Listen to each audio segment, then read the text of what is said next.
Honorable Chief Guest and dignitaries.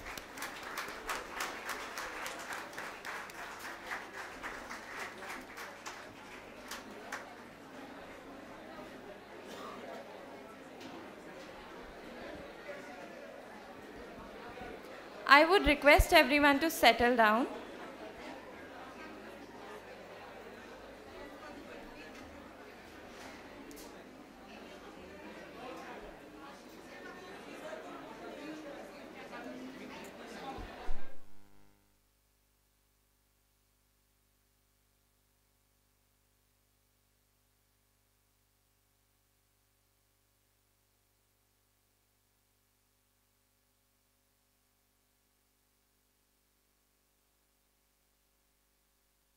In the boat of patriotism, and we have a very special guest as our prime speaker, Honorable Dr. Om Prakash Shukla, the Principal of National Defence Academy, Kharagwasla, Pune. I would request our dynamic principal, the source of our inspiration, in charge principal professor, Dr. V. Rankhambe sir, to deliver the welcome address.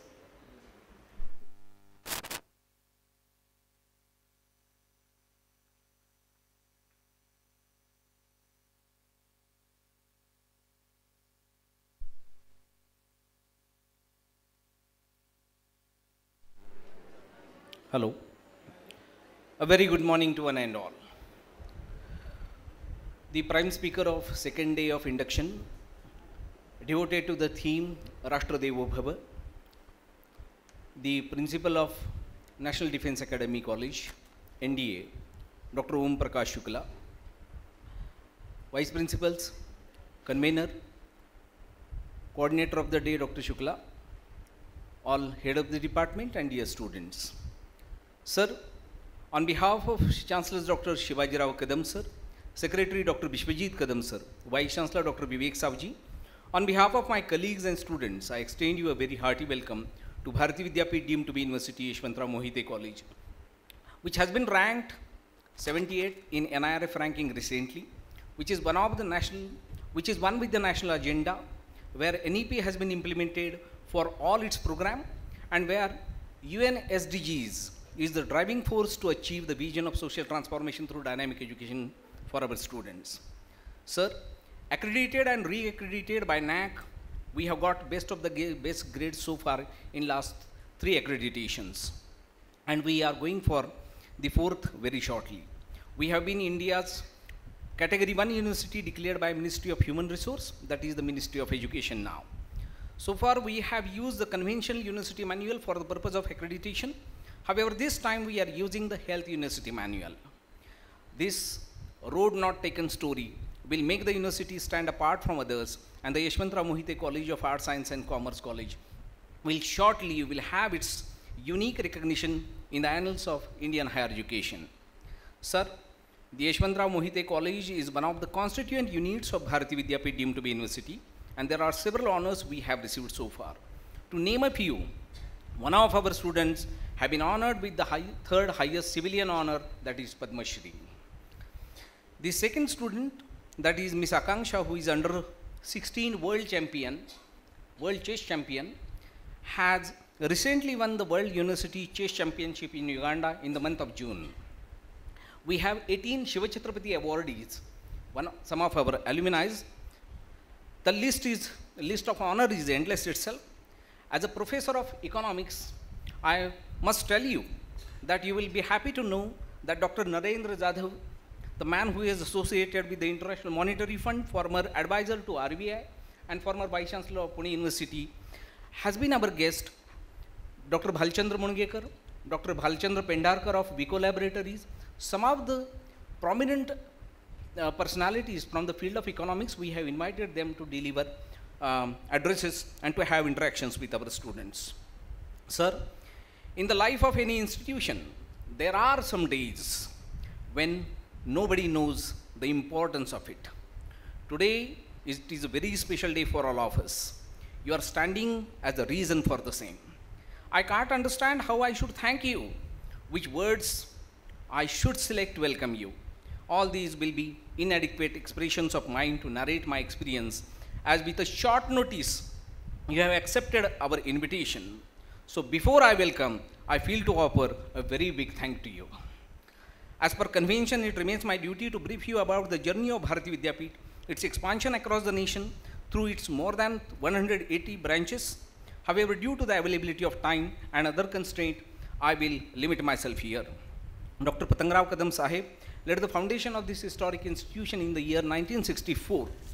Sir, इतना काफ़ी है कि आप ऐसे विश्वविद्यालय में आए हैं कि जिसके स्वर्णिम साल मनाने के लिए स्वयं भारत के राष्ट्रपति प्रणब मुखर्जी आए थे। श्रीमती प्रतिभा देवी सिंह पाटिल, डॉक्टर APJ अब्दुल कलाम, भूतपूर्व प्रधानमंत्री श्री PV नरसिंह राव अपने कार्यकाल में भारती विद्यापीठ और विश्वविद्यालय के सिल्वर जुबली, गोल्डन जुबली एवं कॉन्वोकेशन में अतिथि स्वरूप पधारे हैं। BBDU have honored some of them with the prestigious degree of Doctor of Letters and by offering Lifetime Achievements Awards. Sir, जिस सहजता से आपने हमारे निमंत्रण का स्वीकार किया है, वो सहजता हमारे लिए आज एक संस्कार बन गई है। आपका यहाँ आना मुझे सर्वोच्च न्यायालय के विद्यमान न्यायमूर्ति, सर्वोच्च न्यायालय के मुख्य न्यायमूर्ति श्री धनंजय चंद्रचूड़, उनके पिताजी की याद दिलाता है। उन्होंने हमारे लॉ कॉलेज की नींव रखी थी। डॉक्टर सारड़ा जिन्होंने उनको बुलाया था, उसी सहजता से उनके पिताजी YV चंद्रचूड़, यशवंतराव चंद्रचूड़ आए थे और उनके सम्मान में बोलते वक्त डॉक्टर सारड़ा ने जो कहा था, वो कुछ लाइन मुझे याद आती है। वो बोले थे, जो जितने बनते ठनते हैं वो उतने नकली होते हैं, जो जितने बनते ठनते हैं वो उतने नकली होते हैं, जो बिना रंग के होते हैं वही असली मोती होते हैं, वही असली मोती होते हैं। These lines are equally applicable to the simplicity, to the humbleness, to the way you have accepted our invitation. Sir, a lecture series titled Voyage with the Vice Chancellor and Salute to the Nation are part of our induction program. Having sub-themes, last year Bharat Vande Mataram, this year Rashtra Devo Bhava. Sir, India as a nation has several challenges to deal with, and security is one of the prime and foremost responsibilities of every Indian. Me and my colleagues during our visit to border have seen how the forces live and spend their lives by facing all odds. Natural calamities, scarcity of food, water and also oxygen. और यह क्षमता उन्हें कौन प्रदान करता है? ये सारी क्षमता उन्हें NDA प्रदान करता है. So NDA is the place of pilgrimage for every Indian.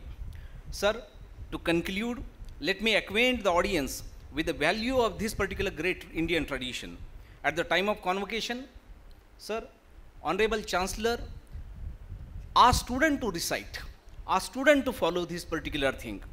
Honorable Chancellor in his address, convocation address, he asked the student to follow this message: revere your mother as a God, revere your father as a God, revere your guru as your God, and revere your nation as your God.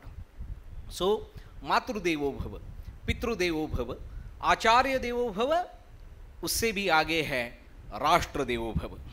Sir, जब शादी की रस्म पूरी की जाती है, उसी वक्त जो पुरोहित एक विधि करने को बोलते हैं, उस विधि में, प्रश्न थोड़ा समझिए, उस विधि में एक रस्म ऐसी होती है जहाँ पे वधू के पिता वो अपने होने वाले दामाद के पैर धोते हैं, और उस वक्त जो पुरोहित रहते हैं वो एक मंत्रोच्चारण करते हैं. उस मंत्रोच्चारण में वो बोलते हैं, एशाम राष्ट्रस्य वर्धिनी संतति प्रायोपवेशिनः. वो बोलता है कि अरे मैं मान सम्मान में आपसे बड़ा हूँ. वो बोलते हैं मैं कर्तृत्व में आपसे बड़ा हूँ, मैं आयु में आपसे बड़ा हूँ, और आप छोटे हैं, तभी भी मैं आपके पैर धो रहा हूँ, पूछो किस लिए. तो फिर वो जो दामाद होता है वो पूछता है, बोलो किस लिए. तब वधू के पिता उसको उत्तर देते हैं कि बेटा, यह विवाह संस्कार है। इस विवाह संस्कार को लेते हुए जो संतति का आप निर्माण करोगे वो संतति बहुत महत्वपूर्ण है। और दुनिया में सबसे बहुत इससे भी ज़्यादा, मुझसे भी ज़्यादा, समाज से भी ज़्यादा और कोई महत्वपूर्ण चीज़ है तो वो अपना राष्ट्र है। जो संतति को आप जन्म दोगे उस संतति पे राष्ट्रीयता के संस्कार करो, यही मेरी प्रार्थना है और इसीलिए मैं आपके पैर धो रहा हूँ। So with this particular kind of thing in mind, I request, I feel that the student should get acquainted. So, this is the lecture series, Rashtradevo Bhava, and there is no other person who is the most appropriate person to address this particular theme than Dr. Om Prakash Shukla sir. Sir, बहुत खुशी है, इस खुशी में आपका felicitation तो मैं करूँगा ही, लेकिन आप शुक्ला कुल से है, हमारी भी एक कलीग शुक्ला कुल से है। आज के डे की है, वो इंडक्शन की डे कोऑर्डिनेटर है। आपके प्रोटोकॉल से मैं तो आपका फेलिसिटेशन करूंगा ही, लेकिन मैं मैडम को भी रिक्वेस्ट करूंगा कि आप उनके पुष्पगुच्छ से सम्मानित करें। दूसरी एक बात ऐसी है, सारे भारत में एनईपी का इम्प्लीमेंटेशन हो गया, पिछले साल पीजी का एनईपी का इम्प्लीमेंटेशन हो गया, लेकिन ये ऐसा कॉलेज है जहाँ यूजी में भी पिछले साल एनईपी का इम्प्लीमेंटेशन हो गया और उसका सारा क्रेडिट शुक्ला मैडम का है। Thank you, thank you. Thank you so much, sir.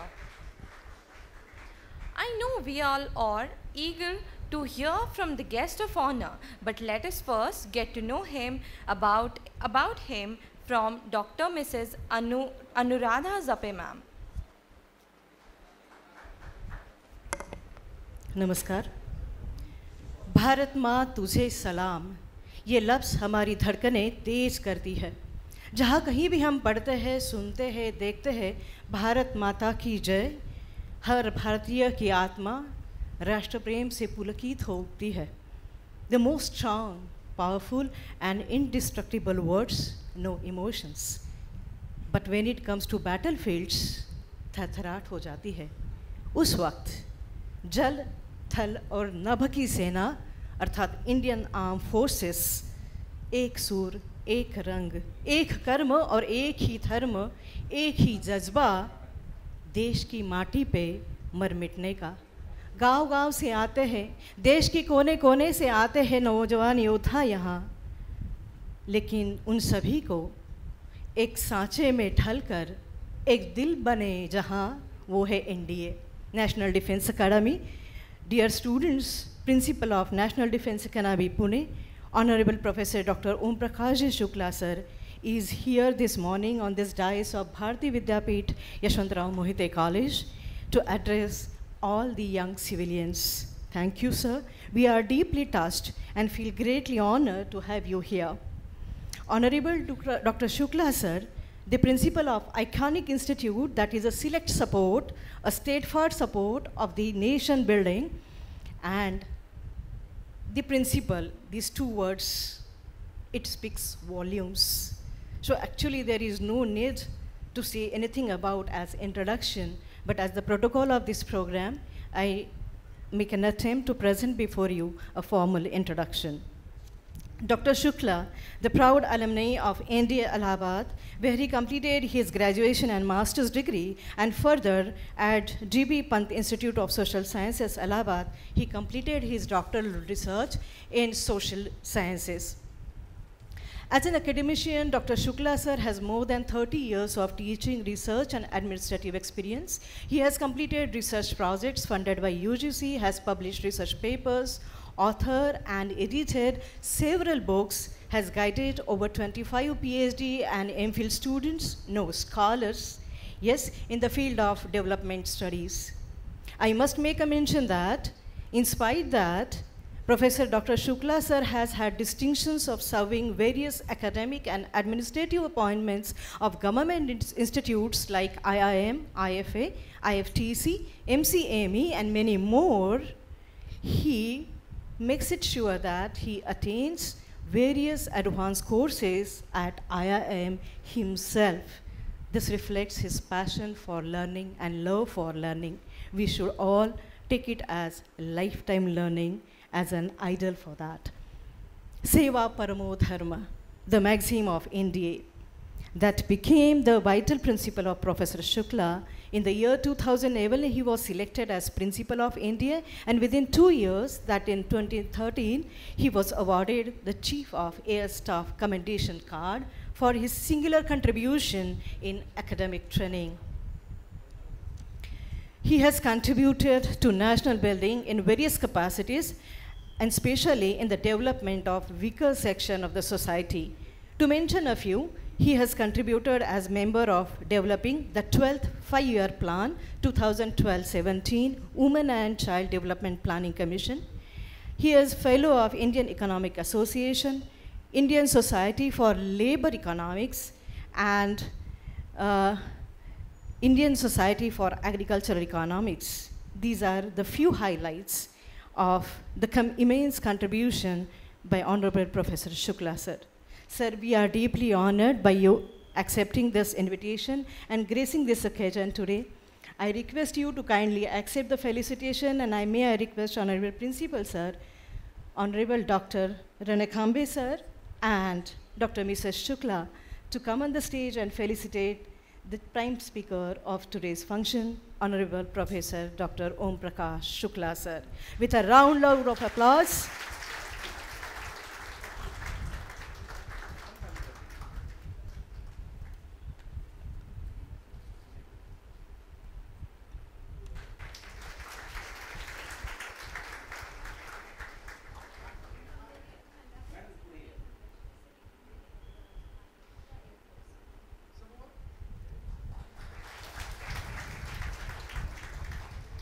We witness a very prestigious moment in the history of Bharati Vidyapeeth and in the history of Yashwantrao Mohite College. Honorable Professor Dr. Om Prakash Shukla, sir, is on the dais and receiving felicitation at this dais. May I request, sir, to kindly come on the podium and address us. Dr. Om Prakash Shukla, sir. Thank you.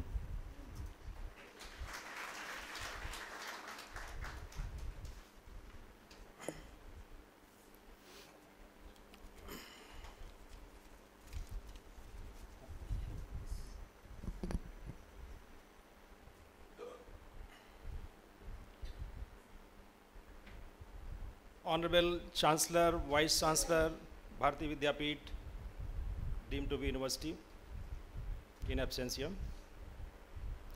Honorable Principal, Dr. Vivekanand A. Ranakhambe, Vice Principal, Dean, Heads of Department, faculty members, staff, and the most important of the day, that is today, my dear students. A very, very good morning to one and all. It's my great pleasure and honor to be here this morning at the induction program of the Bharati Vidyapeeth, Yashwantrao Mohite College of Arts, Science and Commerce. I understand that this is the induction program, which is called with our new word, which I generally see, and the first time I am seeing it here, Diksharam. Diksharam. दीक्षा का आरंभ हो रहा है. एक दीक्षांत समारोह होता है, एक दीक्षारंभ होता है. My dear students who are sitting here in this very important hall at the very Diksharam, it's a very important phase of your life today, which you will remember throughout your time, not only till दीक्षांत समारोह तक, बल्कि उसके आगे, क्योंकि आज ये कुछ फाउंडेशन, आपकी लाइफ के फाउंडेशन की कुछ बिंदु अभी जो हमारे प्रिंसिपल साहब ने बोला, और हम भी कुछ कोशिश करेंगे कि आपके साथ अपने विचार साझा करें, क्योंकि आप भविष्य के निर्माता हैं. जब हम भविष्य की बात करते हैं तो हमारा मतलब होता है हमारे राष्ट्र. जैसा कि प्रिंसिपल साहब ने बताया, राष्ट्र देवो भव. हम सभी जानते हैं मातृ देवो भव, पितृ देवो भव, गुरुर देवो भव, end the most important is राष्ट्र देवो भव. हमारे वेदों में भी कहा गया है, और सबसे इम्पॉर्टेंट जो है, माता भूमि पुत्रो अहम पृथिव्या. ये जो हमारी पृथ्वी है, राष्ट्र जहाँ पर हमारा जिस बना है, जिस भूमि पर, उसके हम सभी पुत्र और पुत्रियाँ हैं। तो जहाँ पर मातृभूमि पितृभूमि और ये आ गया तो समझ लीजिए फिर हमारा कर्तव्य क्या होता है। माता भूमि पुत्रो हम पृथिव्या, इस पृथ्वी के हम सभी पुत्र पुत्रियाँ हैं। तो कहने का मतलब ये है कि इस इंडक्शन प्रोग्राम जिसमें आपने बहुत सारे इसमें अंडर ग्रेजुएट पोस्ट ग्रेजुएट जो भी विद्यार्थीगण बैठे हुए हैं और हमारे शिक्षक बंधु सभी लोग बैठे हुए हैं, it's a very lifetime opportunity you are getting to get something for your career. It is not a kind of bookish knowledge, but to be very practically oriented. That दीक्षारंभ जब कभी होता है, जैसे विवाह के बारे में भी हमारे प्रिंसिपल साहब ने बताया, ऐसे जब विद्यार्थी जीवन में आप चल रहे हैं और एक ऐसे धरातल पर आए हुए हैं कि अब आपको कॉलेज की शिक्षा के माहौल में अपने को ढालना है, और उस शिक्षा के जो शिक्षा का उद्देश्य है, चाहे आप नेशनल एजुकेशन पॉलिसी 2020 के आधार पर देखें, जिसमें हमारे राष्ट्र ने बड़ा गूढ़ मंथन करके हमारी सरकार ने जो है सालों के प्रयास के बाद 2020 में NEP 2020 लाया, जिसका मुख्य बिंदु यही है कि हमारा शिक्षा सिर्फ जो है किताबी ज्ञान पर ही न रह जाए। हमारी शिक्षा का आधार हमें बहुत ही व्यवहार कुशल, व्यवहारिक, practically oriented, vocationally biased end possessing some very important skills, skill oriented. And the most important pillar of the National Education Policy 2020 is the position of the Indian knowledge system. Because हमारा जो knowledge system है, which started from Vedas, Manusmriti say start हुआ है, और आज तक हम जो चले आए हैं, हमने सभी ने, हमारे predecessors ने उसमें value addition किया है। आप वेदों से देखें, किसी भी धर्म के आधार के पे नहीं, ज्ञान के आधार पे देखें जाकर के, बहुत गूढ़ उसमें ज्ञान है। चाहे उसको साइंटिफिक नॉलेज के आधार पे देखें, चाहे लीडरशिप की उसमें देखें, चाहे स्किल के आधार पे देखें, चाहे उसमें वैल्यू सिस्टम देखें। वैल्यू मतलब morals and ethics. So therefore my dear students, it's in the induction programme I would like to say and emphasise upon that please develop certain skills, certain habits, certain specific knowledge, and that knowledge must be practically oriented, vocationally biased, which is the main emphasis given in our National Education Policy 2020. When we say skills, whether it is writing skills, whether it is speaking English, whether it is analytical skills or computer skills, or in any subject, there are certain skills which are hidden therein. Whether in science subjects, be it physics, chemistry, or whatever, what skills you are deriving, because that skills are going to matter in the time to come in your future career, which is very, very important. This point you have to keep in your mind. And since, as Principal Sir has told that belonging to the National Defence Academy, all of you would be aware that the National Defence Academy is a feeder institution for all the three services, that is Army, Navy and Air Force, whose charter or whose mandate is to defend, to produce the forces for the defense of the country from the external aggression. Any kind of external aggression, if it is there, our armed force should be prepared enough to take as a challenge and convert it into an opportunity. This is what the mandate is there. As a principal of the National Defence Academy, this is my moral responsibility to impart those qualities in the students who are going in the border, ready to sacrifice their life at the cost of their family, at the cost of their friend. But the aim is to keep it that our country should be safe and secure. This is what the zeal is prepared in the 3 years span of time in the students. I've given open invitation to all the faculty members and to you also. Whenever you want to visit National Defence Academy, we will organize your visit and see that we have produced one movie that how and what we do in the National Defence Academy for a 3-year academic program. The same academic program is there also at the undergraduate level plus engineering also. And besides academics, there are other aspects which are there in which your concern will not be too much, but academics which I am emphasizing it here. How students in a National Defence Academy come to the class, sit in the class, listen to the instructor, follow the instructions, complete the instructions, and give the desired results to the National Defense Academy.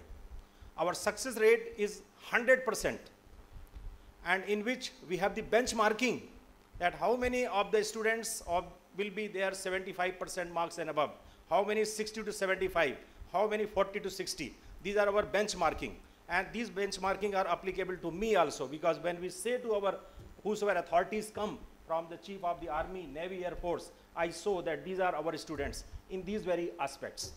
So my dear students, Bharati Vidyapeeth, I am associated, I have listened a lot about it, I have attended some of the programs when the Indian Economic Association conference was organized few years back at the main campus. I was there in the conference. Yes, Amrit Sen had come. So my association is there directly or indirectly. I know the very ethos of the Bharati Vidyapeeth. It has established its own culture. It is an institution in itself. What Principal Sir was telling, that where our alumni are there and what are their achievements. So the same legacy is expected from you also. And I urge you to commit yourself on this particular day that the legacy of the Bharati Vidyapeeth, which your alumni have done, will continue with you, with your efforts, with your sincere dedication and commitment. Dear students, I would like to point out there are two things which are very important as a student, which you must have. First, your commitment. When you are as a student, you must be committed, fully committed. When I say commitment, it means give 100%. Because if you are sitting in the class, listening to the teacher, faculty, you should be 100% presence, both physically as well as mentally. If there is any discrepancy, any lacuna, aim will not be achieved. So I urge you all that since your parents have sent it with some aspirations from you, they are seeing their dreams in you. Similarly, teachers also, we also see certain dreams in you, that in diverse field in the time to come you will go there, in the corporate sector, in the services, in different other fields, because job avenues are too many. And in the 21st century, which we call as a knowledge era, plethora of knowledge is there. You develop your skills, you develop your competency, you will get the job. Problem is not of unemployment. Unemployment is simply a disconnect between the skill possessed by a student and the skill required in the corporate sector or anywhere. Because competition is there, top competition. But if the classroom, which is a laboratory for you, opportunities which you are getting, or which you will get in the time to come for the graduation program or any other program, is a life building for you. So I only urge you that your commitment must be 100%. Commitment towards teachers, commitments towards the institutions to foster its value system. And the second is to develop the competency. Competency, as I pointed out earlier in the NEP 2020, which emphasizes that the present Indian knowledge system, which is full of different things, there is no dearth at all. And the skills which will be generated in the classroom, which will be imparted to you subsequently, slowly and slowly. Each day, each period in the college will matter for you. If you are missing any period, if you are missing a day, it means you are missing certain things. But there will be an opportunity to you. Someday it may be there, you are not there, but that can be recovered also, captured also. So therefore, these two things, along with, associated with your value system, ethics and value, everywhere matters. How you live in the family with your parents, with your sister, your brothers, your relatives. Similarly here also, when you come to an institution which has its own glory, which has celebrated its silver jubilee, diamond jubilee, that means it has done a good job for the country only. हम सभी लोग देश के नागरिक हैं और नागरिक होने के नाते हमारे सबके बड़े अहम कर्तव्य हैं. अगर हम अपने कर्तव्य का ही निर्वहन करते रहें, जिसको कि हम दूसरे शब्दों में कहते हैं अब हमारा वैल्यू सिस्टम क्या, उनका वैल्यू सिस्टम खराब है, एटीट्यूड खराब है, बहुत सारा इस तरीके की चीज़ें जो डिफरेंट वर्ड्स में करते रहते हैं.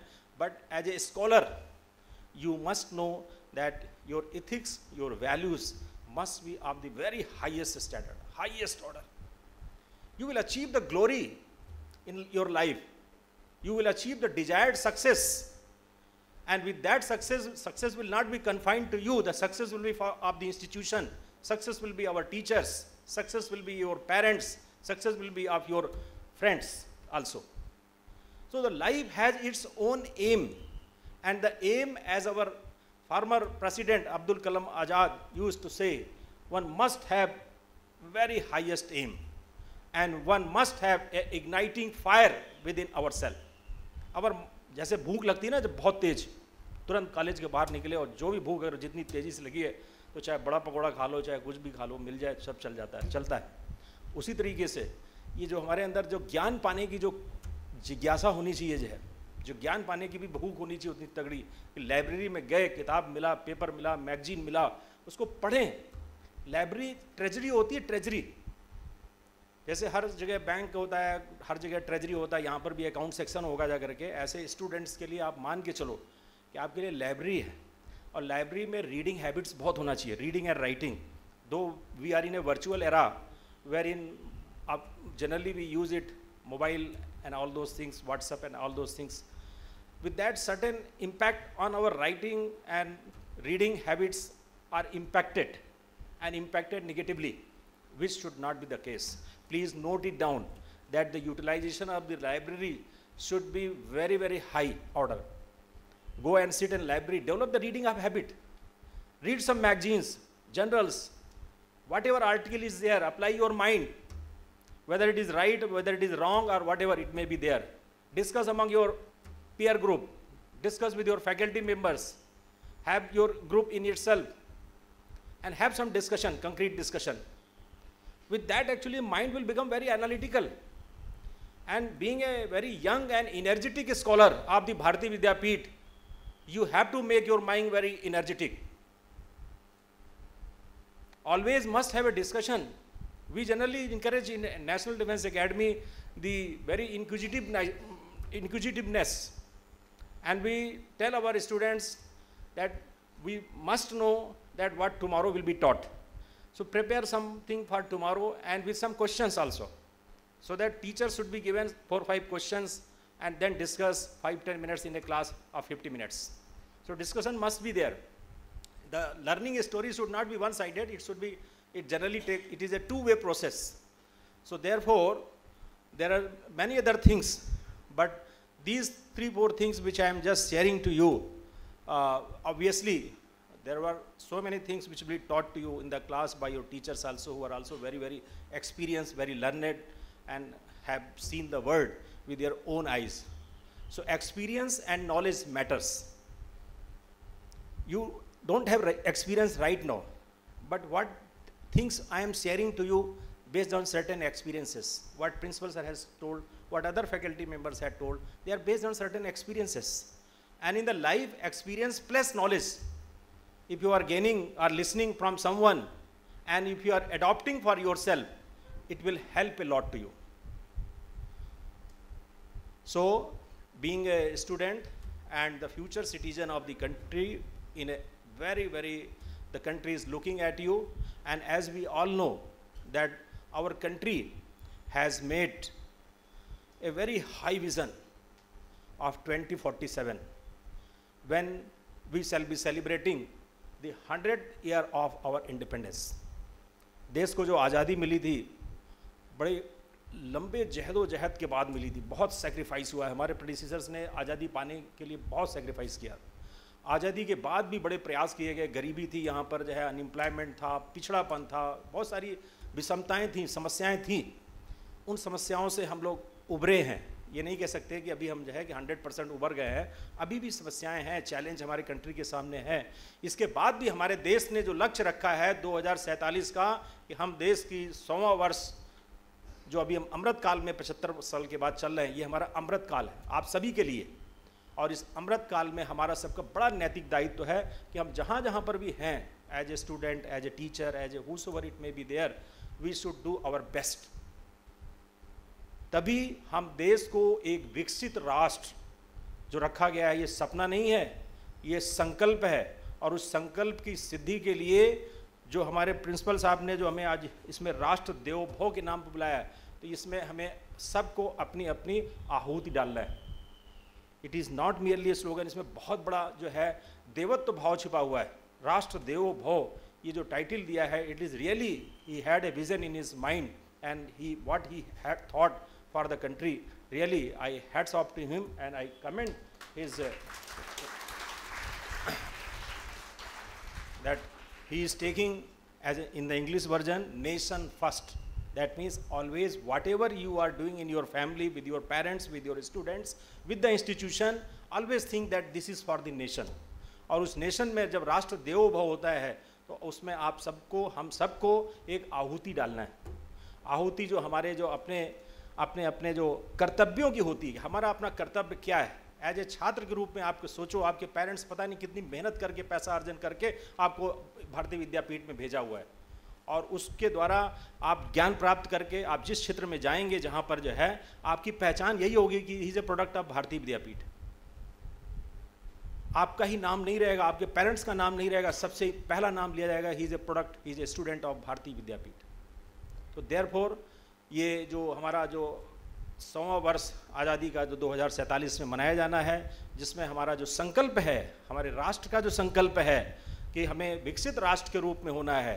वो विकसित राष्ट्र का मतलब क्या होता है कि जहाँ पर निर्धनता ना हो, गरीबी ना हो, पिछड़ापन ना हो, आर्थिक विषमताएं ना हो, सभी के लिए सब प्रकार की खुशियाँ उपलब्ध हों।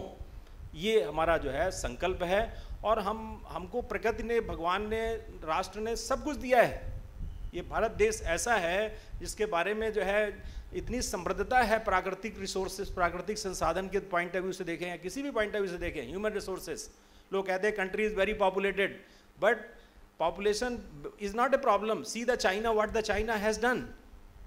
Only thing is required is that the human resource development, whatever human population is there, it requires to be developed both morally, ethically and intellectually also, skillfully also. So with these words, I would like to stop it here. I will meet you again as and when the opportunity comes. I am thankful to the very principals are here for giving me this opportunity this morning to have with you and have some interaction and discussion, and to the faculty members also. I wish, my dear all students, a very bright and prosperous future for you. Thank you very much. Thank you once again.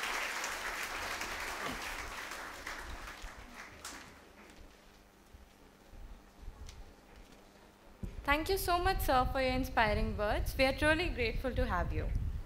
I would now request Dr. Dhyaneshwar Far sir to toss a vote of thanks for the session.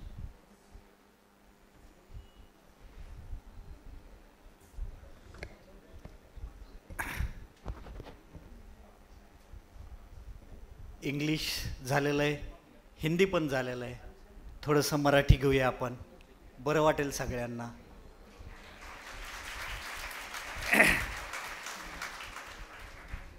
आज दीक्षारंभ दुसरा दिवस, आणि दीक्षारंभाच्या दुसऱ्या दिवशी राष्ट्र देव भव ह्या दृष्टीने विचार करून हा दिवस ठरवलेला, आणि त्यासाठी पाहुणे जे आपल्याला मिळालेले आहेत ते म्हणजे डॉक्टर ओम प्रकाश शुक्ला, प्राचार्य NDA खड़कवासला पुणे. सर, आपने हमारा निमंत्रण स्वीकारा और आप यहाँ पे आए, हमारे बच्चों को मतलब आपने एनलाइट किया. देखो, हम कॉलेज में हर तरह के प्रोग्राम आयोजन करते हैं, उसमें राष्ट्रभाव एक ऐसा भाव है जो हमारे प्रिंसिपल सर ने भी और अनुराधा जपे मैडम ने भी उसकी कुछ चीज़ें एक्सप्लोर की है.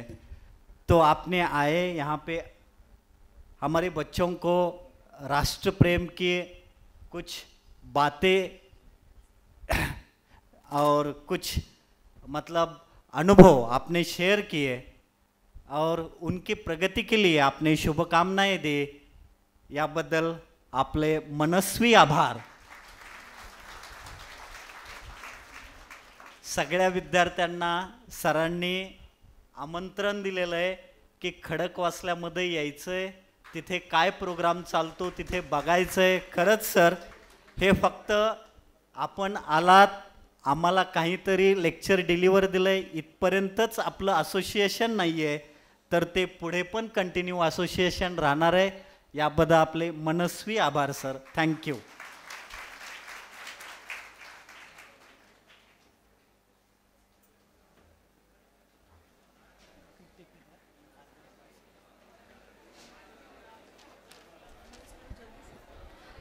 Kindly be seated. We will soon begin with the second part of the program. Now we begin the second part of the program, for which I call upon Dr. Mrs. Smita Ved Pathak, the librarian, to brief us.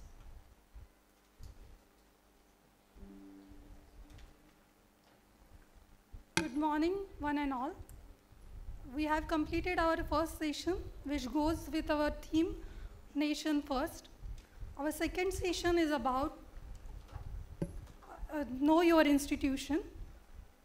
As you, the second aspect of today's program and second session, as you are the first batch of after implementation of new National Education Policy 2020, which itself is about interdisciplinary, moral, and experience-based education. So you will be youth, our future of the nation. In this line, we have divided our today's program in two parts. The second part is about introduction to our institution along with understanding NEP. For this, we will be enlightened by our dynamic in-charge principal, Dr. V.A. Rankhambe sir, our two knowledgeable vice principals, Dr. G.V. Madi, Vice Principal Academics, and Dr. S.S. Patil, Vice Principal Administrative. Sir, I welcome you on behalf of Induction Committee. Let us felicitate our dignitaries. First, I will call upon Dr. Prashant Patil sir to felicitate our in-charge principal, Dr. V.A. Rankhambe sir. Professor Dr. V.A. Rankhambe. On behalf of the Induction Committee, we are felicitating our not guests, but our dignitaries.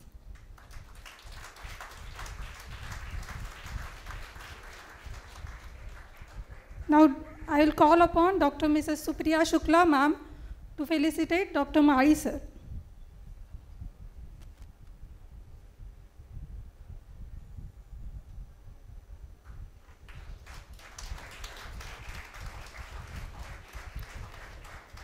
Dr. D.V. Ferd sir to felicitate Dr. S.S. Patil sir.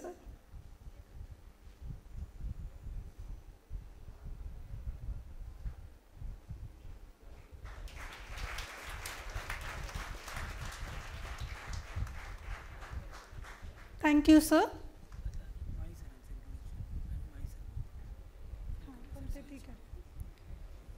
Now, dais is yours, Jasmeet.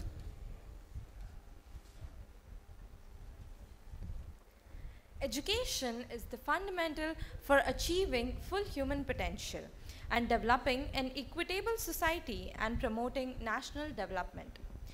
The National Education Policy 2020, which we all are a part of, focuses on creating imagination and ethical values. More on this will be conveyed by our academic vice principal, Dr. Gajanan Madi sir. He is a NAC coordinate and NEP nodal officer. He has pursued his master's in science and is a PhD degree holder with a huge experience of 31 years in Bharati Vidyapeeth. An expert author who has written research articles, 6 conference papers, and 4 books, including Microbiology for Marathi, Marathi Vidyan Vishwakosh. He is perfect teacher as he continuously shares his academic knowledge to students through YouTube channel and videos. He has also received various awards and recognitions. Recently, he has received the National Senior Teacher Award from the Microbiologist Society. So a big round of applause for our academic vice principal, Dr. Mali sir.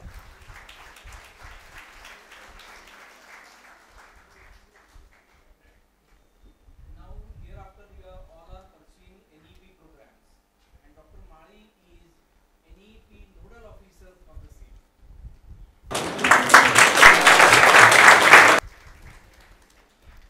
So, good morning everyone. कालपासून महाविद्यालयाचा induction programme सुरू आहे and all of you are here for that purpose. So, the Honorable In Charge Principal of this college, Dr. Vivek Ranakhambe sir, my colleague and Vice Principal, Dr. S.S. Patil sir, convener of this induction program, Dr. P.T. Patil sir, all the committee members of the induction program as well as head of departments and all the colleagues in the college and the students who have been newly arrived or taken admission for either first year of BA, BCom, BSc or BSc Computer Science course and first year of MSc Microbiology, Chemistry, Computer Science, MCom first year, MLiv as well as MA. So, since yesterday actually the induction program has been started. As far as our college is concerned, this program it is little bit delayed program because we have started our term from the 1st of the July. Actual teaching has been started from the 1st of the July. But as usual you know that because of so many reasons, the admission process it is delayed or as on today it is ongoing, I can say. And the students from the different parts of the state as well as from the other states, they came, and because of so many reasons the admission may be or may have been delayed.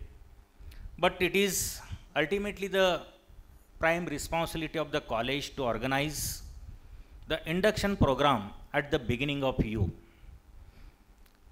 जसे की कालपासून महाविद्यालयाचे प्राचार्य तुम्हाला सांगतात की आम्ही गेल्या 4 वर्षापासून जो इंडक्शन प्रोग्राम घेतोय त्याच्यामध्ये आमचा एक या महाविद्यालयाचा एक वेगळा युनिकनेस आहे आणि तो म्हणजे series of lectures, that is OAG with Vice Chancellors.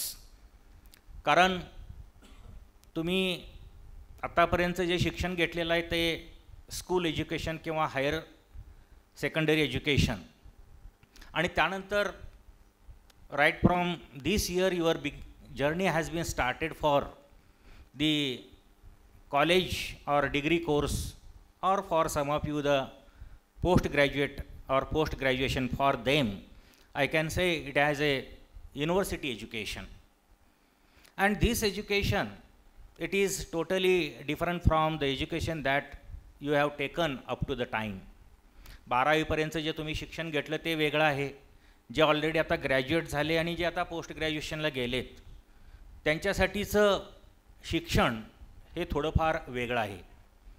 आणि साधारणपणे 2016-17 या अकॅडमिक इयरपासून युनिव्हर्सिटी ग्रँट्स कमिशननं प्रत्येक कॉलेजेसना किंवा हायर एज्युकेशन इन्स्टिट्यूशन्सना कंपल्सरी पार्ट केला आणि तो म्हणजे organisation of the induction programme at the beginning. Now ultimately the question is for what purpose this induction programme is required to be arranged. Because you know that in the recent days the scenario of higher education it is the changing. शिक्षणामध्ये आमूलाग्र बदल होत आहेत. आपल्या देशामध्ये जी शिक्षण पद्धती होती ती पाश्चिमात्य शिक्षण पद्धती होती. गेल्या कित्येक वर्षापासून ती सुरू असलेली आणि मूळच्या शिक्षण पद्धतीचा हेतू काय होता हे तुमच्यापैकी कित्येक जणांना माहिती आहे किंवा नाही माहिती नाही. पण अगदी थोडक्यात मी तुम्हाला विशद करतो की ज्या वेळेला इंग्रजांनी आपल्या देशामध्ये ही शिक्षण पद्धती आणली त्यावेळेला हेतू असा होता की कुशल कामगार तयार करणं किंवा कुशल क्लार्क लोक तयार करणं. देशाचं प्रशासन चालवण्यासाठी सरकारी ऑफिसेस असतात, सरकारी कार्यालय असतात आणि त्या कार्यालयामध्ये शिक्षित तरुण पाहिजेत. आणि त्यांना कोणत्या प्रकारचं शिक्षण पाहिजे? त्यांना कारकुनी करता येण्यासारखं शिक्षण पाहिजे. आणि त्या पद्धतीची शिक्षण पद्धती ही वर्षानुवर्षे आपल्या इंडियामध्ये राबवली जाते आणि आपण सगळेजण त्याच माइंडसेटमध्ये राहिलो की शिकायचं आणि कुठंतरी नोकरी करायची, आणि ज्यांचा एक बुद्ध्यांक IQ लेवल चांगला आहे त्यांनी मग कॉम्पिटेटिव्ह एक्झामिनेशन्स द्यायच्या आणि मोठी पदं किंवा जे काय ॲडमिनिस्ट्रेटिव्ह पदं आहेत त्या पदावरती पोचायचं. पण हेतू काय, तर सरकारी नोकरी करणं. नंतर मग त्याचं रूपांतर थोडंफार जसं औद्योगिकरण झालं, त्या औद्योगिकरणाच्या माध्यमातून खाजगी क्षेत्रातल्या नोकऱ्या अवेलेबल झाल्या. पण शिक्षणाचा हेतू तोच राहिला की मेन हेतू मी म्हणेन त्याच्यासाठी की कुठंतरी खाजगी का होईना पण नोकरीच करणं आणि घरचा उदरनिर्वाह चालवणं. पण अलीकडच्या काळात हे लक्षात आलं की हा सिनारिओ कुठंतरी चेंज झाला पाहिजे, आणि म्हणून ह्या नवीन एज्युकेशनल पॉलिसी जी येऊ घातली किंवा गव्हर्नमेंटनं कंपल्सरी इम्प्लिमेंट केली 2019-20 या ॲकॅडमिक इयरपासून, त्याचं खऱ्या अर्थानं implementation in the state of the Maharashtra, it is from the last year actually. In last year in Maharashtra actually it is implemented at the university level or for the PG courses, and also in some of the autonomous colleges.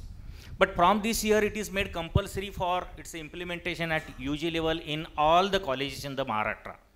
And therefore from this year in our college at all UG courses NEP has been implemented. And from last year only the PG courses they have been implemented. Now actually the college has been started from the 1st of the July, and many of you have been received the structure of the NEP course through which you are going through it. Already all of you have been gone through the structure of UG courses as well as the PG courses. आणि मग जेव्हा हा course सुरू झाला, तुमच्या class टीचर्सनी किंवा त्या respective सब्जेक्टच्या टीचर्सनी तुमच्या वर्गामध्ये नेमकं हे BSCचं किंवा BA BComचं स्ट्रक्चर काय आहे किंवा ह्या NEPची नेमकी वैशिष्ट्य काय आहेत किंवा पेपरच्या माध्यमातून किंवा वेगवेगळ्या सोशल मीडियाच्या माध्यमातून तुमच्यापर्यंत साधारणपणे NEPचं स्ट्रक्चर समोर आलेलं आहे. आणि आज या इंडक्शन प्रोग्रामच्या निमित्तानं देखील या संयोजकांनी माझ्यावरती तीच जबाबदारी दिलेली आहे. मी अगदी थोडक्यात NEP बाबत बोलणार आहे, पण त्याच्यापूर्वी कालपासून आपल्याकडे इंडक्शनचा प्रोग्राम सुरू झाला आहे. पण नेमकं काल देखील आपल्याला जे आपली लेक्चर सिरीज होती, म्हणजे मेन ऑब्जेक्टिव्ह जे होतं इंडक्शनचं की एका व्हाईस चान्सलरच्या माध्यमातून तुमचं एक चांगलं ओरिएंटेशन व्हावं, आणि म्हणून आपण काल तो कार्यक्रम घेतला. आणि आज अनएक्सपेक्टेडली आपल्याला नॅशनल डिफेन्स अकॅडमीचे प्रिन्सिपॉल आपल्याला तुमचं ओरिएंटेशन करण्यासाठी अवेलेबल झाले. राष्ट्रप्रेम तुमच्यामध्ये रुजू हे करण्यासाठी ते आले आणि त्यांचं देखील लेक्चर आज या निमित्तानं झालं. पण सुरुवातीला मला जो टॉपिक अलॉट केलेला आहे किंवा ज्या बाबतीत मला बोलायला सांगितलेलं आहे त्याआधी तुम्हाला थोडंफार या इंडक्शन प्रोग्रामच्या बाबतीतचं जे काय मूळच्या ऑब्जेक्टिव्ज आहेत, म्हणजे युनिव्हर्सिटी ग्रँट्स कमिशननं इंडक्शन प्रोग्राम कंपल्सरी कॉलेजेसमध्ये का राबवावा, त्याच्या पाठीमागचा काय हेतू असावा, त्याच्यामध्ये पाठीमागचे एम्स आणि ऑब्जेक्टिव्ज काय आहेत हे तुम्हाला माहिती असणं हे गरजेचं आहे. आणि म्हणून सुरुवातीला अगदी थोडक्यात मी तुम्हाला त्याचे ऑब्जेक्टिव्स पहिल्यांदा सांगतोय. तर सगळ्यात महत्त्वाचं म्हणजे तुम्ही आज पुण्यासारख्या शहरामध्ये हे कॉलेज निवडलेलं आहे. कॉलेज निवडत असताना ह्या कॉलेजचं जे काय बॅकग्राऊंड आहे ह्याचा तुम्ही अभ्यास केलेला असणार आहे. भारती विद्यापीठाचं हे कॉन्स्टिट्यूएंट कॉलेज, आमच्या कॉलेजच्या वेबसाईटला जर तुम्ही जाऊन आमच्या कॉलेजची सगळी माहिती घेतलेली असणार आहात, तुम्ही फीडबॅक बघितलेला असणार आहेत, ऑनलाईन आमच्या कॉलेज बाबतीचे जे काही रिव्ह्यूज आहेत ते सुद्धा तुम्ही चेक केले असतील आणि मगच त्यानंतर तुम्ही निर्णय घेतलेला असणार आहे की या कॉलेजला तुम्ही ॲडमिशन घ्यायचं.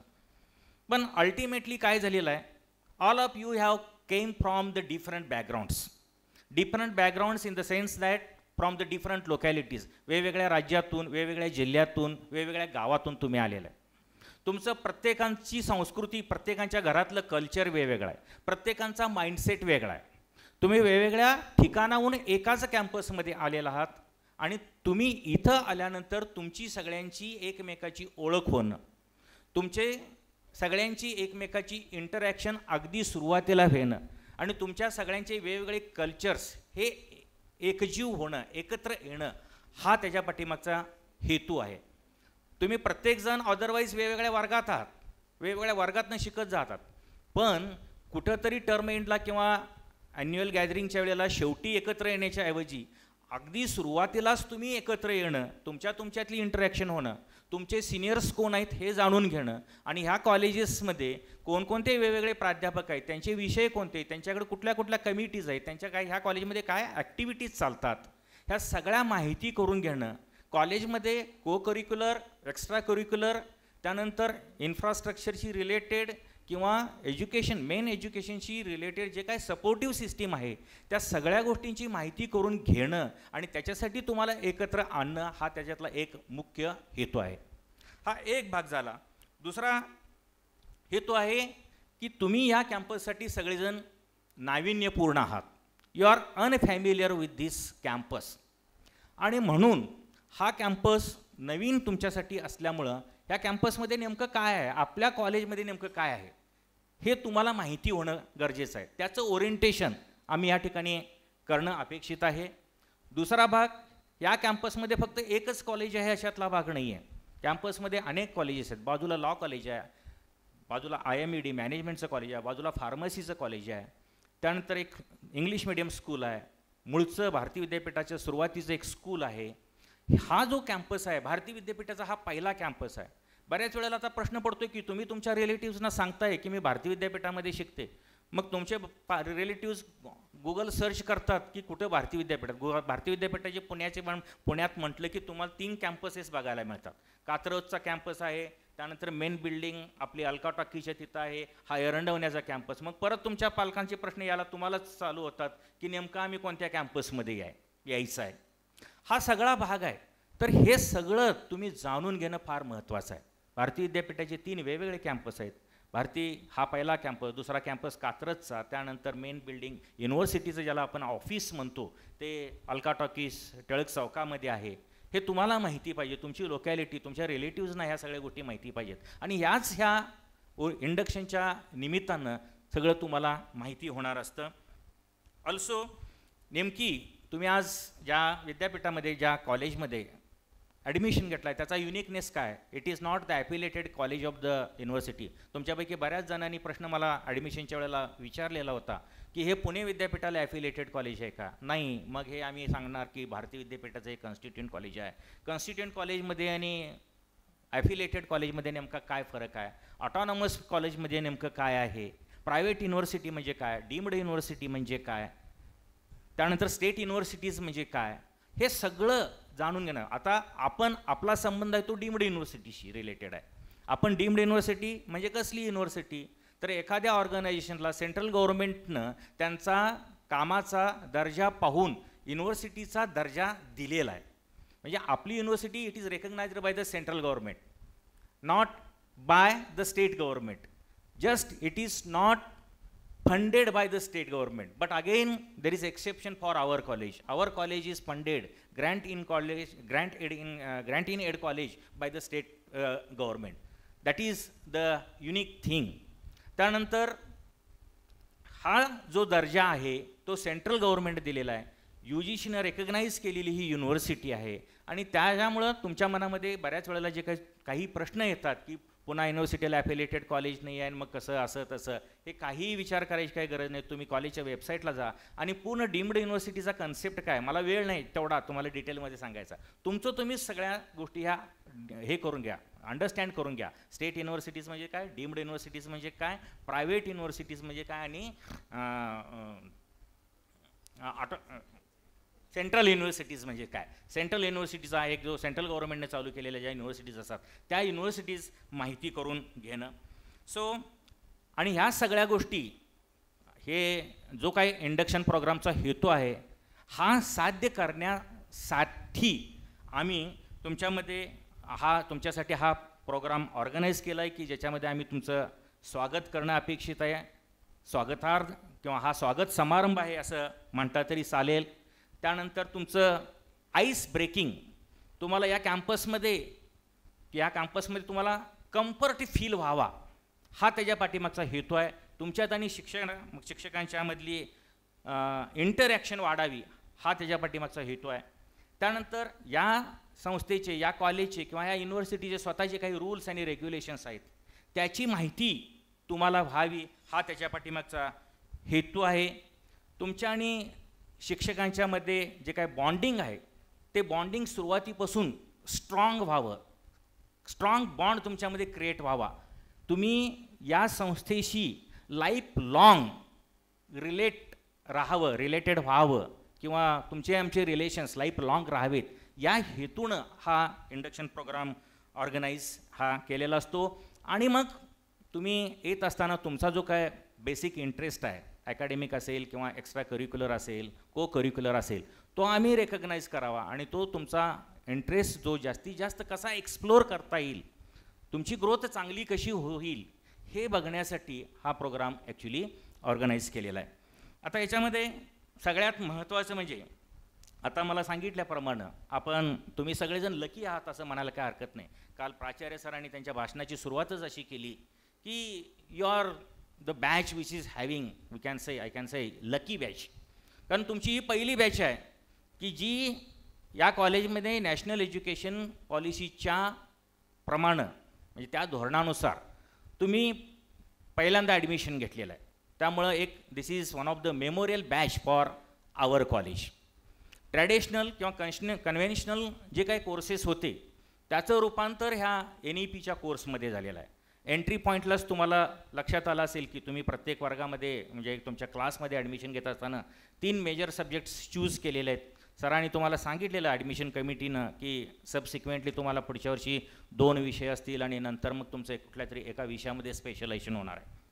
पण सगळ्यात महत्त्वाचं याच्यामध्ये काय आहे की मूळची जी 3 वर्षाची डिग्री होती ती आता त्याच्यासाठी ऑप्शन आला.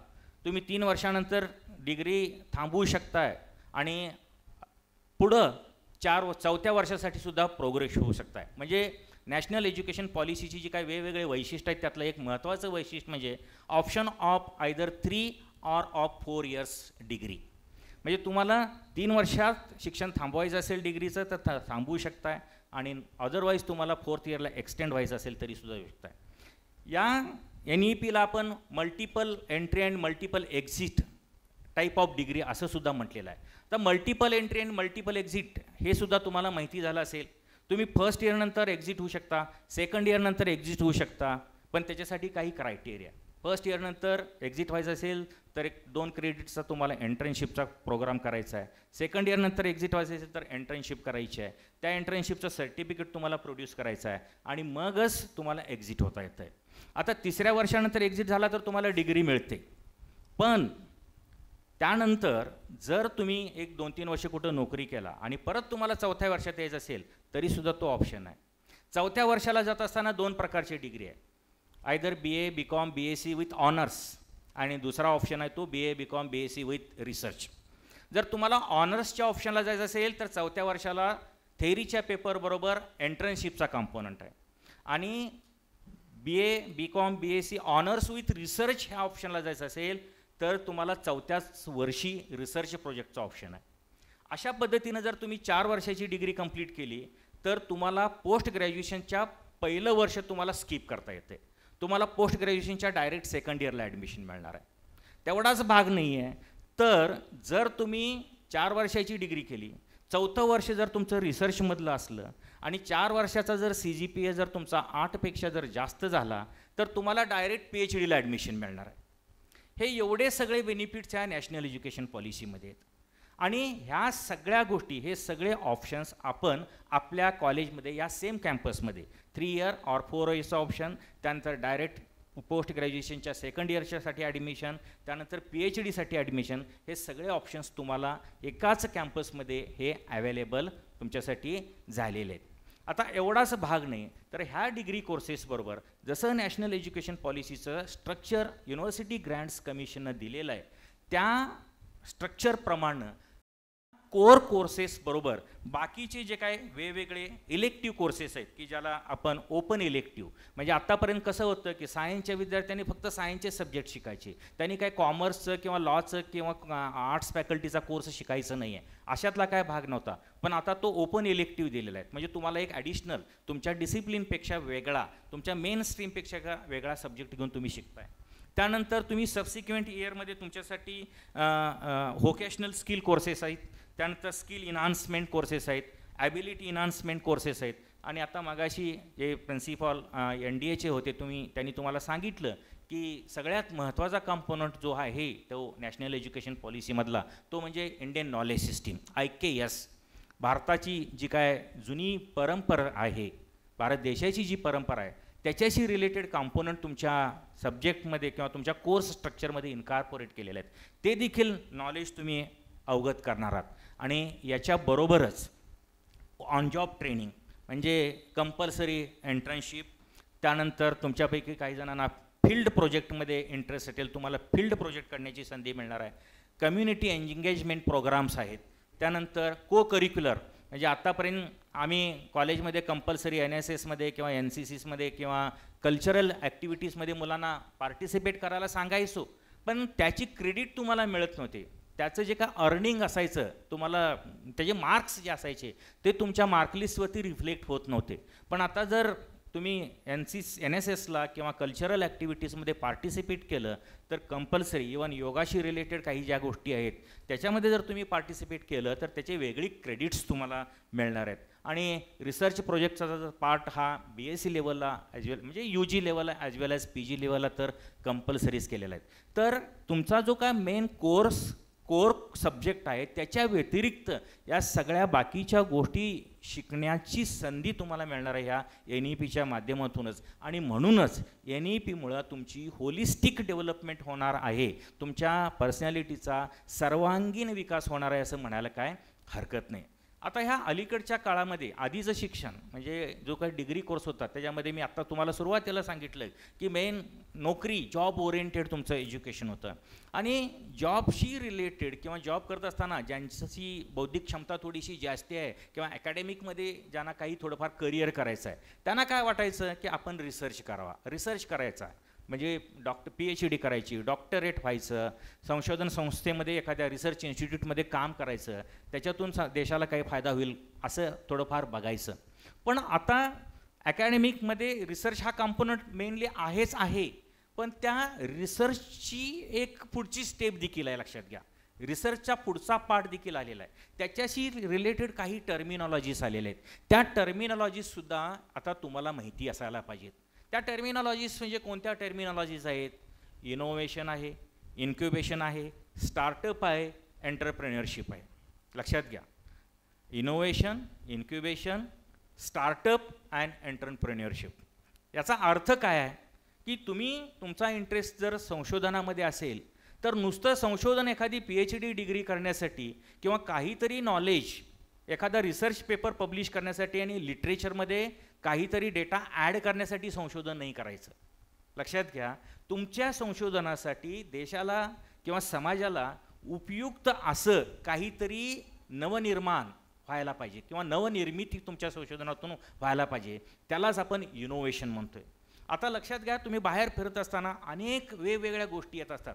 ह्या वेगवेगळ्या गोष्टी कशामुळं? ह्या तुमच्या सगळ्यांच्या गरजा आहेत, आपल्या सर्वांच्या गरजा आहेत. आपल्या गरजा आपणच भागवायच्यात आणि त्याच्यासाठी आपणच संशोधन करायचं आहे. फक्त PhD मिळवण्यासाठी किंवा करिअर करण्यासाठी म्हणून संशोधन नाही आहे. लक्षात घ्या, तुमच्या डोक्यातल्या आयडिया ज्या आहेत त्या प्रॉडक्टच्या फॉर्ममध्ये आल्या पाहिजेत, त्याला आपण इनोव्हेशन.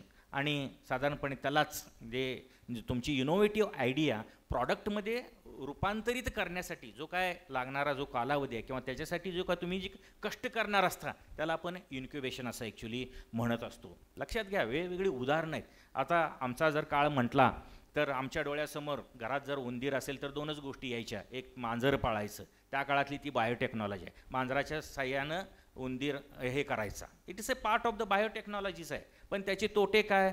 की ते मांजर पाळायचं उंदरासाठी म्हटलं की बाकी सगळं घरातलं डॅमेज, किंवा त्या उंदराच्या मागं लागायचं, किंवा त्या मांजराला सांभाळायचं, मांजर सांभाळले की मांजर दूध पिते वगैरे वगैरे, त्याचे काहीतरी तोटे आहेतच.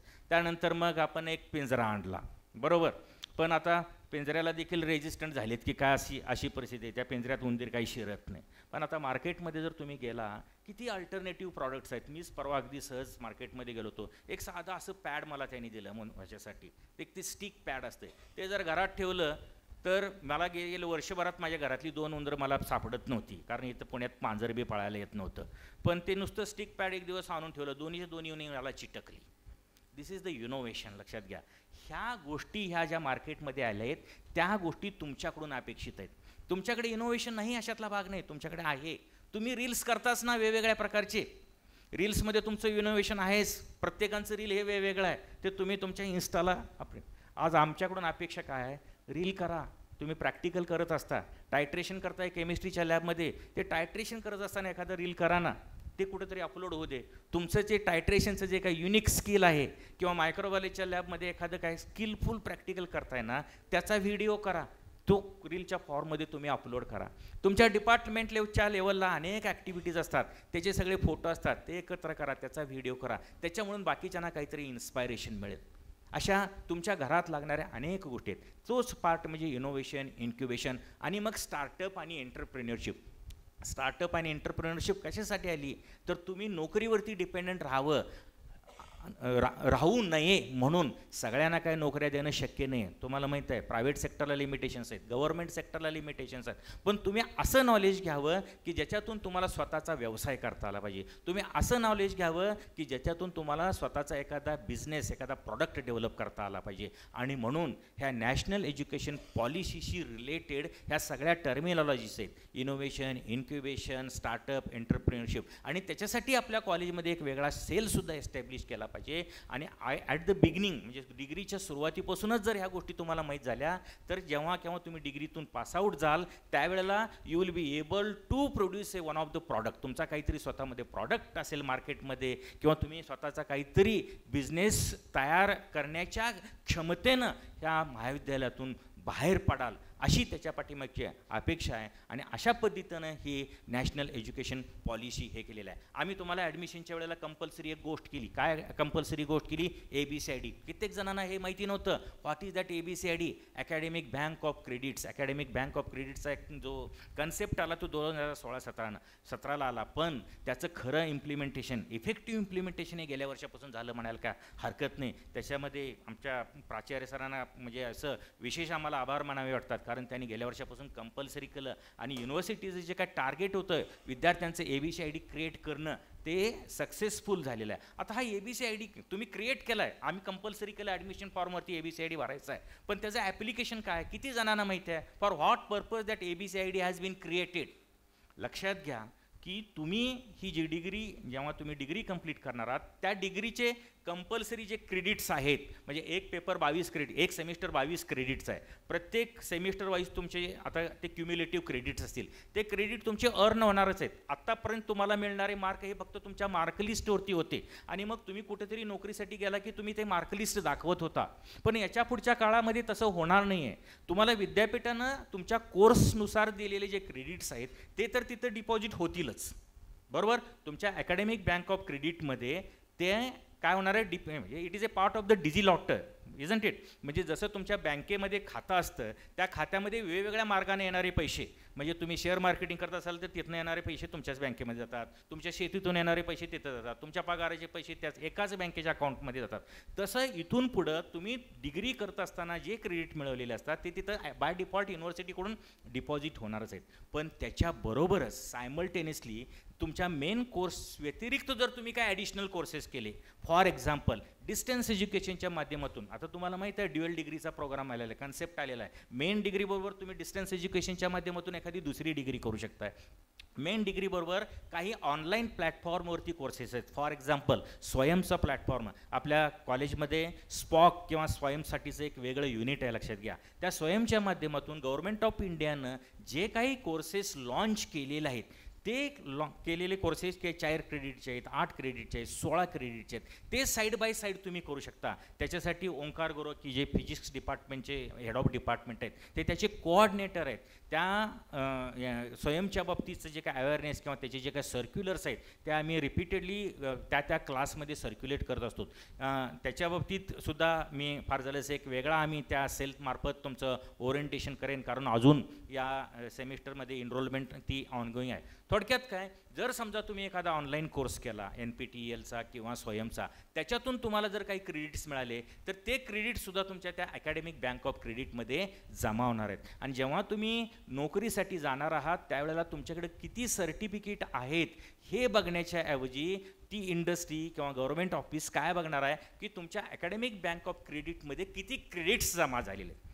तुमच्या बँकेत पैसे किती आहेत आणि तुम्ही लास्ट किती नोकरीसाठी देणार आहे हे कोण इथून पुढं बघणार नाही. लक्षात घ्या की तुम्ही येताना तुमच्या नावावर किती क्रेडिट, किती वेगवेगळ्या प्रकारचे कोर्सेस तुम्ही हे केलेले आहेत. सायन्सच्या डिग्रीबरोबर तुम्ही टॅक्सेशनचा कोर्स केला आहे का, सायन्सच्या डिग्रीबरोबर तुम्ही फोटोग्राफीचा कोर्स केला आहे का, तुम्ही जर्नलिझमचा कोर्स केलेला आहे काय, असं काही तुम्ही ॲडिशनल क्रेडिट्स गेन केलेले आहेत का. ह्या सगळ्या गोष्टीचं हे त्या अकॅडमिक बँक ऑफ क्रेडिटच्या माध्यमातून होणार आहे आणि तो देखील एक नॅशनल एज्युकेशन पॉलिसीचाच भाग आहे. तसंच मी थोडक्यात सांगेन की स्वयंचे जे काही ऑनलाईन कोर्सेस आहेत ते देखील या नॅशनल एज्युकेशनचा एक नॅशनल एज्युकेशन पॉलिसीचाच एक भाग आहे. आणि ह्या सगळ्या गोष्टी तुम्हाला माहिती असायला पाहिजेत. आणि जर सुरुवातीपासूनच जर तुम्ही जर सिरियसली घेतलं तर ह्या सगळ्या गोष्टी अवगत करणं तुम्हाला शक्य आहे असं मी म्हणेन. संयोजकाने मगाशी, सॉरी सर थोडंसं माझं हे एक्सटेंड होतं आहे, माझी ओळख करून देत असताना किंवा प्राचार्य सरांनी ओळख करून देत असताना सांगितले की माळी सर हे या कॉलेजचे नॅकचे कोऑर्डिनेटर आहेत. तुमच्यापैकी बऱ्याच जणांना नॅक कितपत माहिती आहे हे मला माहिती नाही, पण माहिती असणं हे 100% गरजेचं आहे. कारण गेल्या वर्षापर्यंतचा अनुभव आमचा असा आहे की TYBSc किंवा MSc सेकंड इयरच्या मुलांना देखील आम्ही जेव्हा विचारलं नॅक म्हणजे काय तर कोणी सांगू शकलं नव्हतं. आणि आता तुम्हाला हे नॅक सुरुवातीला सांगण्याची गरज आलेली आहे, गरज भासती आहे. याला कारण असं आहे की आमचं कॉलेज यावर्षी किंवा आपलं जे विद्यापीठ आहे हे विद्यापीठ नॅक ॲक्रेडिटेशनच्या प्रोसेससाठी फेस करतं आहे. कॉलेजचा जो काय डेटा आहे किंवा कॉलेजच्या बाबतीतची जी काय इन्फॉर्मेशन आहे ते तुम्ही वेबसाईटला बघता किंवा तुम्हाला कॉलेजचं लेटर हेड जर तुम्हाला बघायला मिळालं असेल तर तिथं कॉलेजच्या नावाखाली आम्ही कंपल्सरी लिहिलेलं असतो नॅक रिॲक्रेडिटेटेड 3rd सायकल आणि त्याच्यासाठी A+ ग्रेड मिळालेलं आहे. म्हणजे नॅककडून आपल्या विद्यापीठाला आपल्या कॉलेजला A+ ग्रेड आहे. पण ही A+ ग्रेड कधी मिळालेली आहे ती 2017ला मिळालेली आहे. त्याची व्हॅलिडिटी कधीपर्यंत आहे तर 2024 सालापर्यंत आहे. आणि तुम्हाला सायकल मेन्शन केलेली कोणती दिसते तर 3rd सायकल. मग 1st सायकल केव्हा झाली, 2nd सायकल केव्हा झाली. आणि हा नॅकचा कन्सेप्ट काय आहे, नॅक म्हणजे पहिल्यांदा लॉंग फॉर्म सांगतो नॅशनल असेसमेंट अँड ॲक्रिडिटेशन काउन्सिल. आता नॅशनल असेसमेंट अँड ॲक्रिडिटेशन काउन्सिल काय आहे तर गव्हर्नमेंट ऑफ इंडियाची एक ऑटोनॉमस बॉडी. ही ऑटोनॉमस बॉडी कशासाठी एस्टॅब्लिश केली गव्हर्नमेंटनं तर ह्या देशामध्ये जे काय हायर एज्युकेशनच्या ज्या इन्स्टिट्यूट्स आहेत, कॉलेजेस आणि युनिव्हर्सिटीज, त्याचं ॲक्रिडिटेशन किंवा त्याचं ग्रेडेशन करण्यासाठी. आता तुम्हा विद्यार्थ्यांचं आम्ही काय करतोय, ग्रेडेशन करतोय, तुमचा CGPA डिटरमाइन करतोय किंवा तुमचा रिझल्ट लावतोय, तुम्हाला A grade, B grade, C grade असे मिळते. हे कोण करतं, विद्यापीठ. कसं करतं, परीक्षा घेऊन करतं.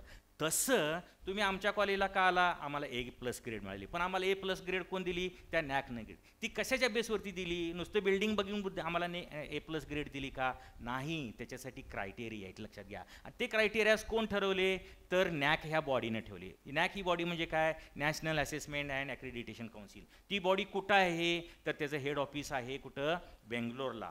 आणि त्या ऑटोनॉमस बॉडी मार्फत आपल्या देशातल्या सगळ्या युनिव्हर्सिटीचं आणि कॉलेजेसचं प्रत्येक 5 वर्षाला इव्हॅल्युएशन होतं. आपल्या विद्यापीठाचं आणि कॉलेजचं पहिलं इव्हॅल्युएशन 2004 साली झालं, दुसरं इव्हॅल्युएशन 2012ला झालं, त्यानंतर 2017ला. म्हणजे ती कोणती, 3rd सायकल. 3rd सायकलमध्ये आपल्याला A+ ग्रेड मिळाली. आपल्याला A+ ग्रेड मिळाल्यामुळे आपल्याला 2 वर्षाचा बोनस मिळाला. म्हणजे 5 वर्षाच्या नंतर 4थी सायकल जी यायला पाहिजे होती ती 7 वर्षानंतर आपली 4थी सायकल येते. आणि त्या 4थ्या सायकलचं वर्ष म्हणजे हे 2024 साल आहे.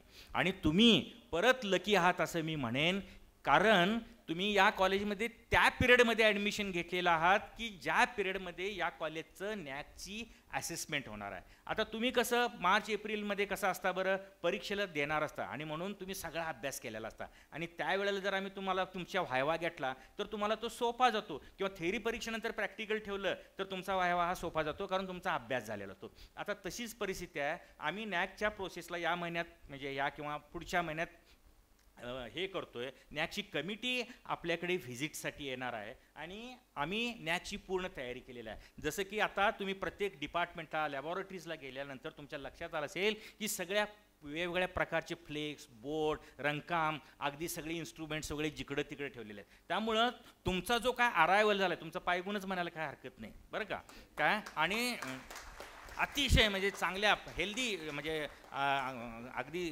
सजवलेल्या डिपार्टमेंटमध्ये, वेल डेकोरेटेड डिपार्टमेंटमध्ये तुमची सगळ्यांची एंट्री झालेली आहे. तर हे कशासाठी, तर नॅकची कमिटी, नॅकचे पाहुणे येणार आहेत आणि आमची परीक्षा घेणार आहेत बरोबर.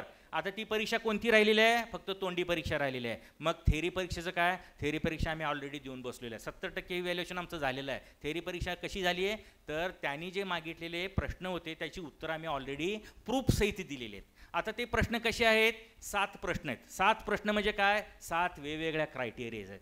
लक्षात घ्या. तुम्हाला थोडक्यात माहिती पाहिजे कॉलेजला एखादी ग्रेड मिळते, आमचं A+ काय आहे, पुणे विद्यापीठ A++ काय नसेल, पण फॉर एक्झाम्पल म्हणून मी सांगतोय, तुमच्या डोळ्यासमोर एखादं काहीतरी असेल किंवा एखाद्या कॉलेजला B ग्रेड काय आहे, कशाच्या बेसवरती हे इव्हॅल्युएशन झालं, तर त्याच्यामध्ये 7 प्रश्न आहेत म्हणजे 7 वेगवेगळ्या क्रायटेरियाज आहेत. जसे की एका क्वेश्चन पेपरमध्ये वेगवेगळे प्रश्न असतात, तसंच ह्या नॅकनं ठरवून दिलेले 7 वेगवेगळ्या क्रायटेरिया आहेत. त्यातला क्रायटेरियाची नावं अगदी मी तुम्हाला थोडक्यात सांगतोय. त्यातला एक क्रायटेरिया आहे तो करिक्युलर ॲस्पेक्टशी रिलेटेड.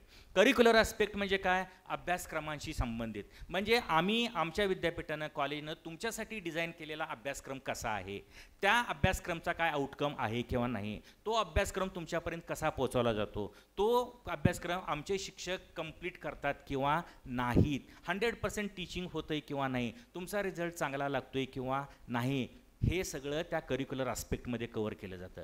दुसरा ॲस्पेक्ट आहे टीचिंग, लर्निंग अँड इव्हॅल्युएशन.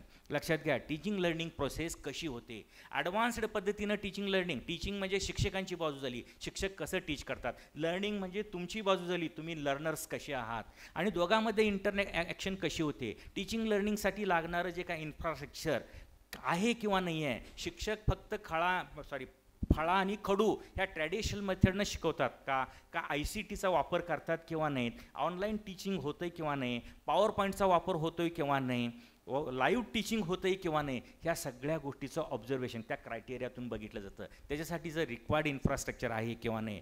तुमच्यामध्ये आता 2 प्रकारचे स्टुडंट आहेत, स्लो लर्नर्स आणि ॲडव्हान्स्ड लर्नर्स. स्लो लर्नरचा इथं विचार होतोय किंवा नाही, ॲडव्हान्स लर्नरना ॲडिशनल स्कोप दिला जातोय की नाही, ह्या सगळ्या गोष्टी ऑब्झर्व. त्यानंतर मग त्याचं इव्हॅल्युएशन तुमची टीचिंग लर्निंग प्रोसेस झाली, त्यानंतर मग आम्ही तुमची परीक्षा घेतो. परीक्षा कशी घेतली जाते, युनिव्हर्सिटी असेसमेंटला किती वेटेज आहे, इंटरनल असेसमेंटला किती वेटेज आहे, ते कुठल्या पद्धतीनं इव्हॅल्युएशन केलं जातं, त्याच्यामध्ये ट्रान्सपरन्सी आहे किंवा नाही, परफेक्ट ग्रेडेशन होतंय किंवा नाही, हुशार विद्यार्थ्यांना न्याय मिळतोय किंवा नाही, स्लो लर्नरचा विचार केला जातोय किंवा नाही, हे सगळं टीचिंग लर्निंग इव्हॅल्युएशनमध्ये बघितलं जातं. तिसरा क्रायटेरिया जो आहे तो रिसर्च, इनोव्हेशन अँड एक्सटेन्शनचा क्रायटेरिया. त्याच्यामध्ये तिसरा criteria research, innovation and extension. थोडक्यात मिनिंग सांगतो, रिसर्च म्हणजे तुम्हाला शिकवणारे जे शिक्षक आहेत ते रिसर्च करतात किंवा नाहीत, त्यांचं रिसर्च प्रोफाईल काय आहे, कॉलेजमध्ये रिसर्च चालतोय किंवा नाही, विद्यार्थ्यांसाठी रिसर्च प्रोजेक्ट्स दिले जातात किंवा नाहीत, विद्यार्थ्यांच्यामध्ये रिसर्च कल्चर प्रमोट केलं जातं किंवा नाही, ह्या सगळ्या गोष्टी तिथं ऑब्झर्व केल्या जातात. त्यानंतर इनोव्हेशन, विद्यार्थ्यांच्यामध्ये इनोव्हेटिव्ह आयडियाज इन्कल्केट केल्या जातात किंवा नाहीत. तुमच्याकडे इनोव्हेशनची जर एखाद्या स्टुडंटमध्ये ॲबिलिटी असेल तर त्याला आम्ही सपोर्ट करतोय किंवा नाही आहे हे बघितलं जातं. आणि त्याच्यानंतर परत एक्सटेन्शन म्हणजे तुम्ही कॉलेजच्या बाहेर जाऊन काय ॲक्टिव्हिटी करता, समाजासाठी काय करता, आउटरीच ॲक्टिव्हिटीज तुमच्या काय आहेत, सगळं आम्ही तुम्हाला इथं शिकवतोय, पण समाजाला त्याचा काय उपयोग आहे, कॉलेजच्या कॅम्पसपेक्षा बाहेर जाऊन काहीतरी गोष्टी केल्या पाहिजेत. आपण NSSच्या माध्यमातून आपण बाहेर जातो आणि ह्या सगळ्या गोष्टी करतो आणि त्याच्यासाठीचं एक वेगळं वेटेज आहे. तर हे सगळं तिसऱ्या क्रायटेरियामध्ये बघितलं जातं. चौथा जो क्रायटेरिया आहे तो इन्फ्रास्ट्रक्चर अँड लर्निंग रिसोर्सेस. आता इन्फ्रास्ट्रक्चर आणि लर्निंग रिसोर्सेस म्हणजे थोडक्यात चं इन्फ्रास्ट्रक्चर ॲडिक्वेट आहे किंवा नाही आहे, तुम्हाला क्लासरूम चांगले आहेत किंवा नाहीत, ICT इनॅबल्ड क्लासरूम आहेत किंवा नाहीत, तुम्हाला आज हे फंक्शन जे सुरू आहे ह्या फंक्शनसाठी सेमिनार हॉल लागतो, त्या कॉलेजमध्ये सेमिनार हॉल आहे किंवा नाही, बोलायला मला स्पीकर आहे किंवा नाही, हे सगळं बघितलं जातं. लॅबॉरेटरीमध्ये इक्विपमेंट्स आहेत किंवा नाहीत, लायब्ररीमध्ये पुस्तकं आहेत किंवा नाहीत, काय दर्जाची पुस्तकं आहेत ती तुम्हाला अवेलेबल होतात किंवा नाहीत, ह्या सगळ्या गोष्टीचं इव्हॅल्युएशन होत असतं. त्यानंतर हे सगळ्या लर्निंग इन्फ्रास्ट्रक्चर आणि लर्निंग रिसोर्सेसशी रिलेटेड हा चौथा क्रायटेरिया. पाचवा क्रायटेरिया आहे तो स्टुडंट सपोर्ट अँड प्रोग्रेशन. पाचवा क्रायटेरिया आहे जो student support and progression. Student support म्हणजे काय, कॉलेज स्टुडंट्सना सपोर्ट करतं किंवा नाही. आता कोणत्या प्रकारचा support, all kind of support including all kinds of the scholarship and the things that are required to you through all the committees. तुम्हाला ज्या काही अभ्यासाव्यतिरिक्त मदतीची जी गरज आहे, शिक्षणाव्यतिरिक्त जी काही गरज लागते त्याच्यासाठीचा जो काय सपोर्ट कॉलेजकडून असावा लागतो तो तुम्हाला अवेलेबल करून दिला जातो किंवा नाही. आणि त्याचा आउटकम, तुमचं प्रोग्रेशन काय होतं, तुम्ही डिग्री घेऊन पुढं परत हायर एज्युकेशनला जाताय किंवा नाही आहे, तुम्हाला किती टक्के विद्यार्थ्यांना पुढं खाजगी क्षेत्रात नोकऱ्या मिळतात, गव्हर्नमेंट सेक्टरमध्ये नोकऱ्या होतात, तुमच्यापैकी किती लोक कॉम्पिटिटिव्ह एक्झामिनेशन्स क्वालिफाय होतात, ह्या सगळ्या गोष्टी ऑब्झर्व. म्हणजे ह्या थोडक्यात काय, स्टुडंटचा प्रोग्रेशन कसा आहे, किती विद्यार्थी परदेशातल्या विद्यापीठात जाऊन ॲडमिशन घेतात, ह्या सगळ्या गोष्टीचं ऑब्झर्वेशन किंवा इव्हॅल्युएशन हे स्टुडंट सपोर्ट अँड प्रोग्रेशन या क्रायटेरियामधून होतं. त्यानंतरचा जो क्रायटेरिया आहे तो सहावा क्रायटेरिया की ज्याला गव्हर्नन्स अँड लिडरशिप असं म्हटलं जातं. गव्हर्नन्स अँड लिडरशिपमध्ये काय ऑब्झर्व केलं जातं, त्याच्यामध्ये फारसा तुमचा सहभाग नाही आहे, पण हे कॉलेज ज्या मॅनेजमेंटकडून चाललं जातं किंवा ह्या कॉलेजचं जे काय मॅनेजमेंट आहे त्या मॅनेजमेंटचा रोल काय आहे, मॅनेजमेंट विद्यार्थ्यांना कसं सपोर्ट करतं, मॅनेजमेंट टोटल ही एज्युकेशनल इन्स्टिट्यूशन चांगली चालावी, ह्या मॅनेजमेंटचं ऑर्गनायझेशन म्हणजे नेमकं ऑर्गॅनोग्राम कसा आहे, ह्या सगळ्या गोष्टी गव्हर्नन्स अँड लिडरशिपमधून बघितल्या जातात.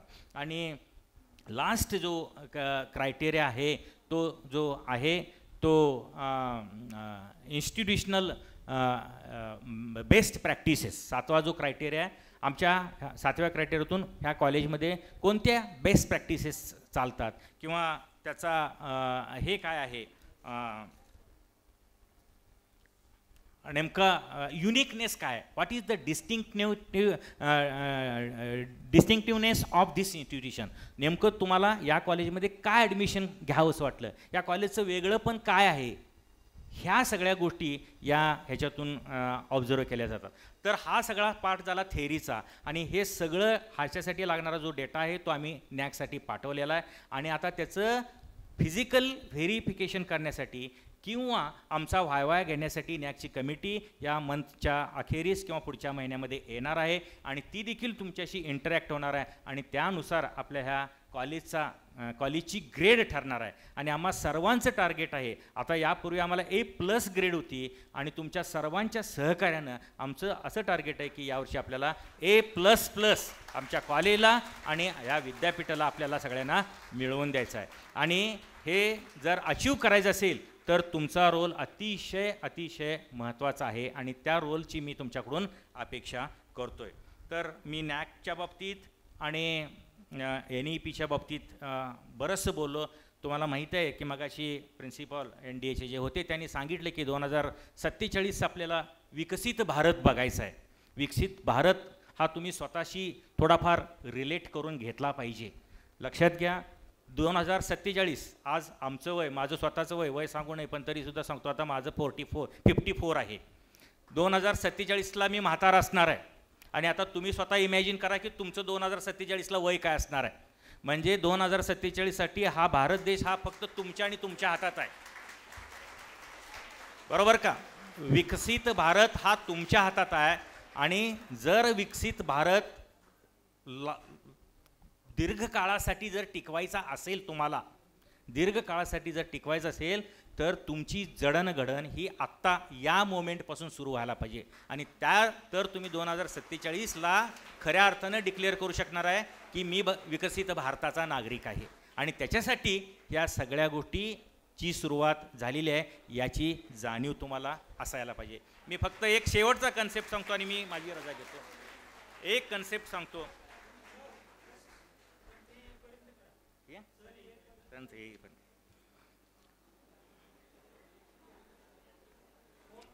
कन्सेप्ट कसा आहे सांगतो तुम्हाला. मी कदाचित तुम्ही ते एक व्हिडिओ होता समाज माध्यमातून म्हणजे यूट्यूबच्या व्हॉट्सअपच्या माध्यमातून तो व्हायरलसुद्धा झालेला आहे, तुम्ही पाहिला देखील असाल. तो कन्सेप्ट आहे एका सायकॉलॉजिस्टचा की त्यानं ते व्हिडिओच्या माध्यमातून सांगितलेला आहे. तो कन्सेप्ट आहे तो फ्लॅश कन्सेप्ट, FLASH. तो जर कन्सेप्ट जर तुम्ही ॲक्सेप्ट केला, ॲडॉप्ट केला, तर विकसित भारत 2047ला नक्की पॉसिबल आहे. FLASH चा लॉंग फॉर्म बघा. So the flash, F stands for friendship. F stands for friendship. Friends कशासाठी पाहिजेच? मेनली टीम वर्कसाठी. लक्षात घ्या, टीम वर्कसाठी मित्र हे औषध आहे. बरोबर, तुमच्या जीवनामध्ये ज्या काय अडचणी आहेत, समस्या आहेत, त्या मित्रांना जर तुम्ही शेअर केला तर तुम्हाला बरीचशी रिलीफ मिळत असते. जे आपण जगाला सांगू शकत नाही ते आपण मित्रांशी शेअर करतोय. लक्षात घ्या, तुमच्या पर्सनॅलिटी डेव्हलपमेंटसाठी तुमच्याकडे प्रचंड मित्र पाहिजेत. नुसतं मित्र म्हणजे व्हॉट्सअपवरचे किंवा फेसबुकवरचे फॉलोअर्स नव्हे, मेसेजला फक्त थंब दाखवणारे नव्हे, तुमची इंटरॅक्शन व्हायला पाहिजे. लक्षात घ्या, तुम्ही त्यांच्याशी चालत बोलत कायम राहिलं पाहिजे. अगदी अभिमानानं सांगावंसं वाटतं की आज जरी मी 32 वर्ष नोकरी केली असली तर माझे पहिल्या वर्षापासूनचे पहिलीच्या बॅचचे जे काय माझे विद्यार्थी म्हणजे आमच्या बॅचचे जे काय आमचे बॅचमेट्स होते त्यांच्याशी ॲज ऑन टुडे रिलेशन्स आहेत. लक्षात घ्या, हे तुम्हीसुद्धा मेंटेन केले पाहिजेत. म्हणजे फ्लॅशमधला F हा फ्रेंडशिपशी रिलेटेड आहे. L stands for learner. तुम्ही लाईफ टाईम लर्नर असायला पाहिजे. लक्षात घ्या, कायम काहीतरी शिकत राहा. तुम्ही लर्निंग प्रोसेसमध्ये असाल तर तुमचा ब्रेन हा नेहमी ॲक्टिव्ह राहणार आहे.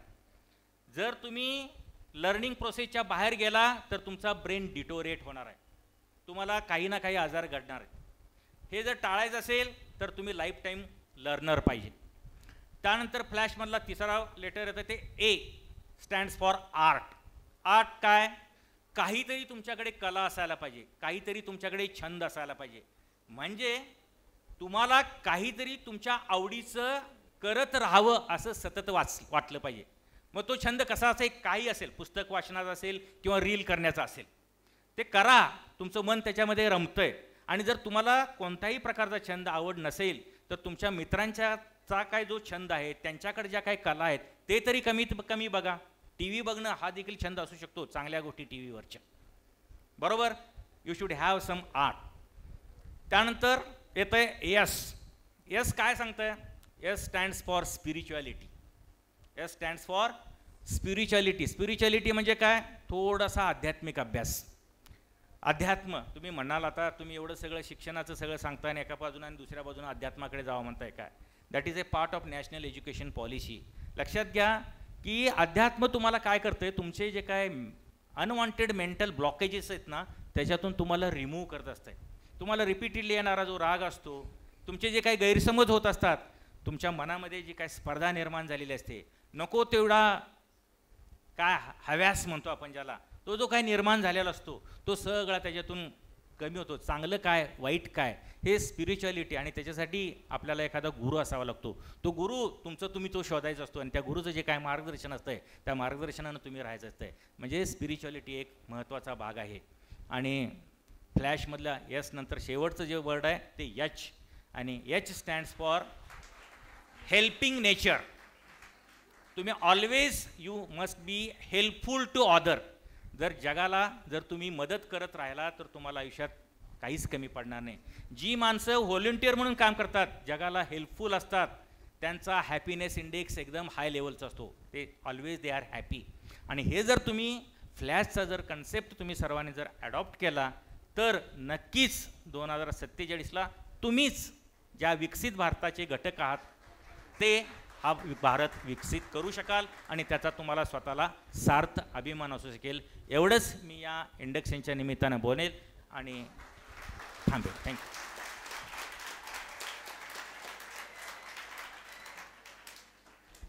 Thank you so much, sir. Now awaits a heartfelt speech from Dr. Veeran Khambe Sir, the in-charge principal, Dean, Faculty of Arts, Commerce and Social Science.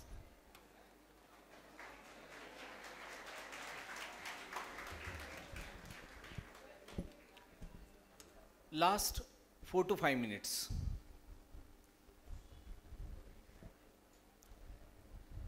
शेवटची केवळ 4 ते 5 मिनटं बोलणार आहे. इंडक्शनचा हा शेवटचा पडाव आहे. मगाचपासून किंवा कालपासून जे इंडक्शनचा कार्यक्रम झाला त्यातलं जर मला विचाराल तर कालचं जे भाषण होतं तो हा एखाद्या सुवर्णहारासारखं होतं, किंबहुना रत्नहारासारखं होतं. आज सकाळचं जे भाषण होतं त्यालाही किंमत तीच आहे, पण माळी सरांच्या भाषणाला जी किंमत आहे ती गळ्यातल्या मंगळसूत्राची हे ध्यानात असू द्या. त्याचं कारण असं आहे की हा ब्रेन तयार व्हायला 32 वर्ष गेलेली आहेत. आज आत्ता या परिस्थितीमध्ये जे सगळ्या गोष्टी जे माळी सर बोलले ते स्वतः जगलेले आहेत. आणि म्हणून यातलं एकूण एक वाक्य, एकूण एक शब्द हा सगळ्यांनी ध्यानात ठेवण्याचा विषय आहे. हे सगळ्यांनी ध्यानात ठेवायचं. आपल्याकडे अशा स्वरूपाचे पूर्णत्व प्राप्त केलेले शिक्षक आहेत, त्याच्याबद्दल अभिमान बाळगूया. शेवटचं जी स्लाईड तुमच्यासमोर एकमेव दाखवणार आहे आणि जी समोर आलेली आहे तेवढ्या एका विषयावर आपण या इंडक्शनची सांगता करतो आहोत. इंडक्शन म्हणजे माळी सरांनी सगळा अर्थ सगळ्यांना समजून सांगितलेला आहे. मी परत तिकडे जात नाही आहे. परंतु आता सगळ्यांनी शेवटच्या 5 मिनिटासाठी एक काम करायचं आहे की जुलै महिन्यामध्ये नका थांबा, 5 मिनिट आता थांबा. तुमच्यासाठी चॉकलेट आणलेली आहेत देण्यासाठी, पण मी आता शेवटच्या 5 मिनिटात थोडं थांबवतो आणि मग तुम्हाला नंतर देतो. त्याचं कारण असं, ऐका ए बाळांनो, आज NDAचे लोक येऊन गेले, त्यांनी पेशन्स नावाची गोष्ट सांगितलेली आहे. आपलं शरीर पुढच्या 5 मिनिटासाठी आणि अतिशय महत्त्वाच्या गोष्टीसाठी तयार ठेवा. समोर शेक्सपियरची इमेज आहे आणि तुम्ही सगळेजण तुमच्या घरातनं निघत असताना, घरातून बाहेर पडत असताना तुमच्या आईनं आणि तुमच्या वडिलांनी सातत्यानं तुम्हाला एकच सल्ला सातत्यानं दिला असेल, बाळा जपून जा, काळजी घे. आणि आपण त्यांना सातत्यानं मागं ढकलताना सांगितलं, आता मी लहान राहिलेलं नाही आहे, मला सारखं सांगू नका. हा जो शेवटचा डायलॉग होता तुमच्या घरातून बाहेर पडतानाचा आईवडिलांनी दिलेला, तो नमस्काराचा क्षण, आईनं हातामध्ये ठेवलेली साखर असेल, बाहेर पडताना घेतलेला निरोप असेल, त्या क्षणाकडे मी तुम्हाला घेऊन निघालेलो आहे. आणि त्या क्षणाला केवळ तुमचे वडील आणि तुमची आई तुम्हाला निरोप द्यायला उभी नव्हती. It was not only your father or mother, दे वर offering you their blessings. But at that moment of time when you left your home, at that time long back, even the Polonius, the father, had advised his son Laertes, जो फ्रान्समध्ये शिकायला निघाला होता, त्यावेळेला आपल्या मुलाला उद्देशून तो पोलोनियस काय म्हणाला होता हे शेक्सपियरनं लिहून ठेवलं आहे. त्या पोलोनियस म्हणजे वडिलांनी, लायर्टस म्हणजे मुलानं किंवा मुलीनं, त्या ठिकाणी काय स्वरूपाचा उपदेश त्यांच्यामध्ये झाला त्याची ही कविता, हे इंडक्शनचं सार असेल असं मला वाटतं. पहिल्यांदा तो सांगतो, जा बाळा, there my blessings with you, माझे आशीर्वाद आयुष्यभर तुझ्याबरोबर आहेत. And these few precepts in thy memory, पण जरी गेलास, इथून बाहेर गेलास, काही नियम ध्यानात ठेव, काही अनुशासन ध्यानात ठेव. आणि सगळ्यात महत्त्वाचं आयुष्यात काही करायचं असेल सर, सी दाऊ कॅरेक्टर. बाळा, आयुष्यात कशाची जपणूक करायची असेल तर तुझ्या चारित्र्याची जपणूक कर, असं वडील मुलाला सांगतात. गिव्ह दाय थॉट्स नो टंग, अवश्य प्रत्येक गोष्टीचा थोडासा विचार कर, परंतु विनाकारण बाष्पळ बडबड करू नकोस. Nor any unproportioned thought his act, कसल्याही परिस्थितीमध्ये अविचारानं कुठं बोलू नकोस आणि अविचारानं कोणची कृती करू नकोस. तू उच्चारलेला शब्द आणि तुझ्याकडून अभिव्यक्त होणारी गोष्ट यातून कुणाचं तरी एकतर कल्याण होईल किंवा त्याचं डॅमेज होईल. Be thou familiar but by no means vulgar, कसल्याही परिस्थितीमध्ये तू सहजता वाढव, परंतु तू स्वस्थ होऊ नकोस, तू चीप होऊ नकोस. तुझ्या कोणत्याही आचरणामध्ये तुझ्या सभ्यतेशी तू कसलंही कॉम्प्रोमाइज करू नको. Do not make any compromise with your decency. Those friends thou hast. तुझ्याकडं मित्र असावेत आणि and their adoption pride grapple them to thy soul with hoops of steel, but do not dull thy palm with entertainment. तुझ्या जीवनामध्ये जे जे काही चांगलं घडेल ती एंटरटेनमेंट असायला हरकत नाही, परंतु ती व्हल्गर लेवलला असता कामा नये, ती एनलायटनमेंटच्या दिशेनं जाणारी असावी. Of each new has unfledged comrade beware of entrance of quarrel. जीवनामध्ये जेव्हा बाहेर पडशील, समाजात जाशील, वर्गात असशील, त्यावेळेला भांडणाचे प्रसंग येणार आहेत. अनेकदा भांडणाचे प्रसंग येतील, त्यावेळेला त्या भांडणापासून लांब राहा, कारण तू घरापासून लांब असशील आणि तुला सावरणारं तिथं कोणी नसेल आणि कदाचित त्या भांडणामध्ये तू जिंकशीलसुद्धा, तू सरळ सरशील, परंतु हरणारा माणूस तुला विसरणार नाही, हे तू ध्यानात ठेव, असं पोलोनियस आपल्या मुलाला सांगतो आहे. Beware of entrance to quarrel but being in. पुढं तो म्हणतो may be aware of the, give every man thy ear but few thy voice. प्रत्येक माणसाला तू तुझा कान दे, कधीतरी त्यांच्याशी बोल, बोलणं कमी कर आणि ऐकणं हे तुझं जादा असलं पाहिजे. Take each man censure. आयुष्यात येणाऱ्या प्रत्येक माणसाचा सकारात्मक पद्धतीनं अंदाज घे, परंतु त्याच्याकडं नकारात्मक दृष्टीनं बघू नकोस. तुझं मन पूर्वग्रह दूषित असू नये याची तू वेळोवेळी काळजी घे. तू मोठा होशील त्यावेळेला तू गुणांशी मोठा होशील, तू दुर्गुणांशी मोठा होणार नाहीस याची काळजी घे, हे सुद्धा शेक्सपियर सांगतो. बट रिझर्व दाय जजमेंट, कॉस्टली दाय हॅबिट्स. पुढं जाऊन तो सांगतो, अरे पॅरिसला निघालायस, फ्रान्सला निघालायस, शिकण्यासाठी निघालायस, पण पोरा हे ध्यानात ठेव, आपण श्रीमंत घरात जन्माला आलेलो नाही आहे, आपण गरीब घरातनं जन्माला आलेलो आहे. आणि त्यामुळं तुझ्या सवयी अशाच असू देत की ज्या घराच्या उत्पन्नाला परवडतील. घरात येणाऱ्या पैसा हा घरामध्ये सगळा व्यवस्थित खर्च होईल याच्यासाठी तू व्यवस्थित वापर. आणि म्हणून तो सांगतो कॉस्टली दाय हॅबिट्स ॲज दाय पर्स कॅन बाय. आपले अंथरूण बघून आपले पाय पसरावेत, किंबहुना आपल्या खिशामध्ये जेवढे पैसे आहेत तेवढंच आपलं स्वप्न असावं, त्यापेक्षा ती चैन त्याच्या पलीकडं जाऊ नयेत. पुढं जाऊन तो फार महत्त्वाचं सांगतो, but not expressed in fancy, rich not gaudy. जरी आयुष्यामध्ये कितीही चांगल्या किमतीची परंतु फाटलेली वस्त्र, चुकीची संस्कृती दाखवणार असेल तर ती फॅशन म्हणून सुद्धा तू घेऊ नकोस. वायम कॉलेजमध्ये हे कल्चर आहे. आपल्या अंगावरचे कपडे आपण चांगले परिधान केले पाहिजेत. आणि मोर दॅन दॅट मला पहिलं इंडक्शन आठवतं की ज्यामध्ये मटकरी मॅडम म्हणाल्या होत्या, रिस्पेक्ट युअर बॉडी. आपल्या शरीराचा आपण आदर करा, ते उघडं ठेवू नका. आणि म्हणून तो जो सांगतो आहे की कसल्याही परिस्थितीमध्ये तुम्ही in fancy rich not gaudy, for the apparel often proclaims man. आपल्या अंगावरचे कपडे माणसाचं चारित्र्याचा पहिला परिचय करून देतात. त्यामुळं दररोज कोणत्या स्वरूपाची कपडे आपण वापरतो त्याच्यावर बाळानो कॉलेजला येताना लक्ष द्या. पुढं जो सांगतो, and they are in France of the best and rank and station, Paris, FTV. हे जे कल्चर आहे कुठलं आहे तिथलं आहे, त्याच्याबद्दल तो बोलतो आहे की पॅरिसमध्ये तर याला प्रचंड मुभा आहे, परंतु त्याच क्षणांना तू सावध. Are of most select and generous chief in that, neither a borrower. पुढचा बाळानो खूप खूप महत्त्वाचा सल्ला आहे. तो सांगतो कुणासमोर हात कोणत्याच गोष्टीसाठी पसरू नकोस. खोडरबरसाठी नाही, पट्टीसाठी नाही, पेन्सिलसाठी नाही, परीक्षेत कॉपीसाठी नाही, ज्ञानासाठी नाही. आयुष्यात कुणाकडनं काहीच उधार घेऊ नकोस आणि घेतलं तर त्याच्याबद्दलची कृतज्ञता व्यक्त कर. आणि म्हणून तो सांगतो की neither a borrower nor a lender be. आणि एवढा पण मोठा होऊ नकोस की दुसऱ्याला देत बसशील आणि त्यावेळेला तुझ्यामध्ये अहंकार येत जाईल की मी दिलेला आहे, मी मदत केलेली आहे. याची गरज नाही. तुझी मदतसुद्धा अबोल असावी.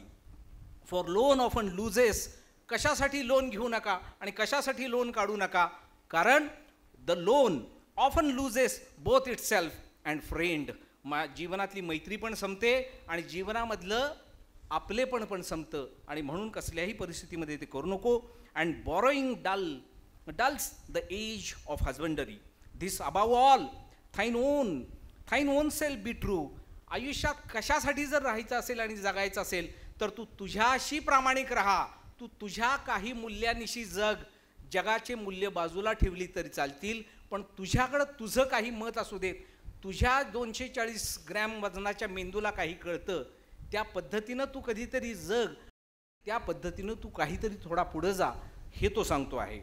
दिस above all of thine own self be true and it must follow as the night and day. आणि रात्रंदिवस या गोष्टीचा विसर पडू देऊ नको. शेवटच्या ओळीमध्ये सांगतो, फेअरवेल बाळा, जा, मोठा हो, खूप मोठा हो, माय ब्लेसिंग सीझन धिस इन दी. मला असं वाटतं जगातल्या सर्वोत्तम एका कॉन्व्होकेशनच्याच ॲड्रेसशी तुमच्या आयुष्याची सुरुवात होती आहे. बाळांनो, दीर्घकाळाचा एक फार मोठा टप्पा आहे. ज्या ज्या गोष्टी आयुष्यात घडत जातील त्या सिरियसली करा. ज्या ज्या गोष्टी काही कराल त्या प्रामाणिकपणानं करा. मोठे व्हा. आम्ही सगळे तुमच्याबरोबर आहोत. भारती विद्यापीठाच्या वतीनं तुम्हाला सगळ्यांना हार्दिक शुभेच्छा. थँक्यू.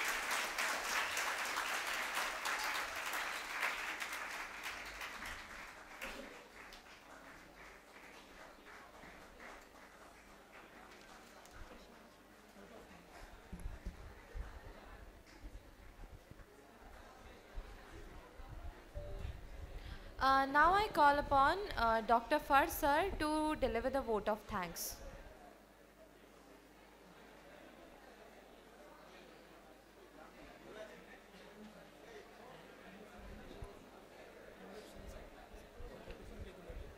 ओके. चॉकलेट येत आहे. चॉकलेट शेवटपर्यंत पोहोचलं पाहिजे, आणि तोपर्यंत जात नाही तोपर्यंत मी काही बोलणार नाही. आज इंडक्शनचा दुसरा दिवस. सर्व सेशन संपलेले आहेत. दुसऱ्या सेशनमध्ये महाविद्यालयाचे उपप्राचार्य डॉक्टर जी.व्ही. माळी सर यांनी NEP आणि NAC संदर्भात बरीच माहिती आपणास दिलेली आहे.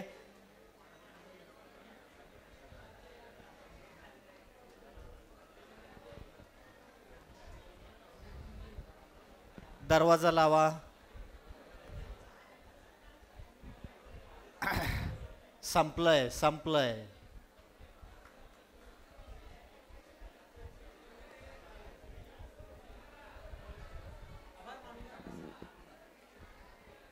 त्याचबरोबर महाविद्यालयाचे प्रभारी प्राचार्य डॉक्टर रणखांबे सरांनी एका स्लाईडमध्ये जीवनाचं सर्व सार्थक मांडलेलं आहे. या दोघांच्याही वतीने इंडक्शन कमिटीतर्फे आभार. विद्यार्थी, तुम्ही 2 दिवस सातत्याने या दीक्षारंभासाठी उपस्थित आहात. अनेक गोष्टींचा परिचय आपणास झालेला आहे. तुम्हीही या इंडक्शनसाठी उपस्थित राहिलात, तुमचेही आभार. सर्व महाविद्यालयातील विभाग प्रमुख, स्टाफ, नॉन टीचिंग स्टाफ सर्वांचे आभार.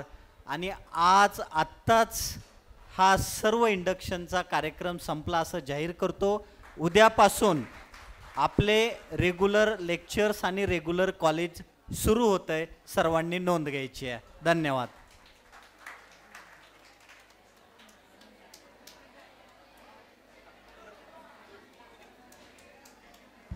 अटेंडन्स शीट परत करायची आहे सगळ्यांनी.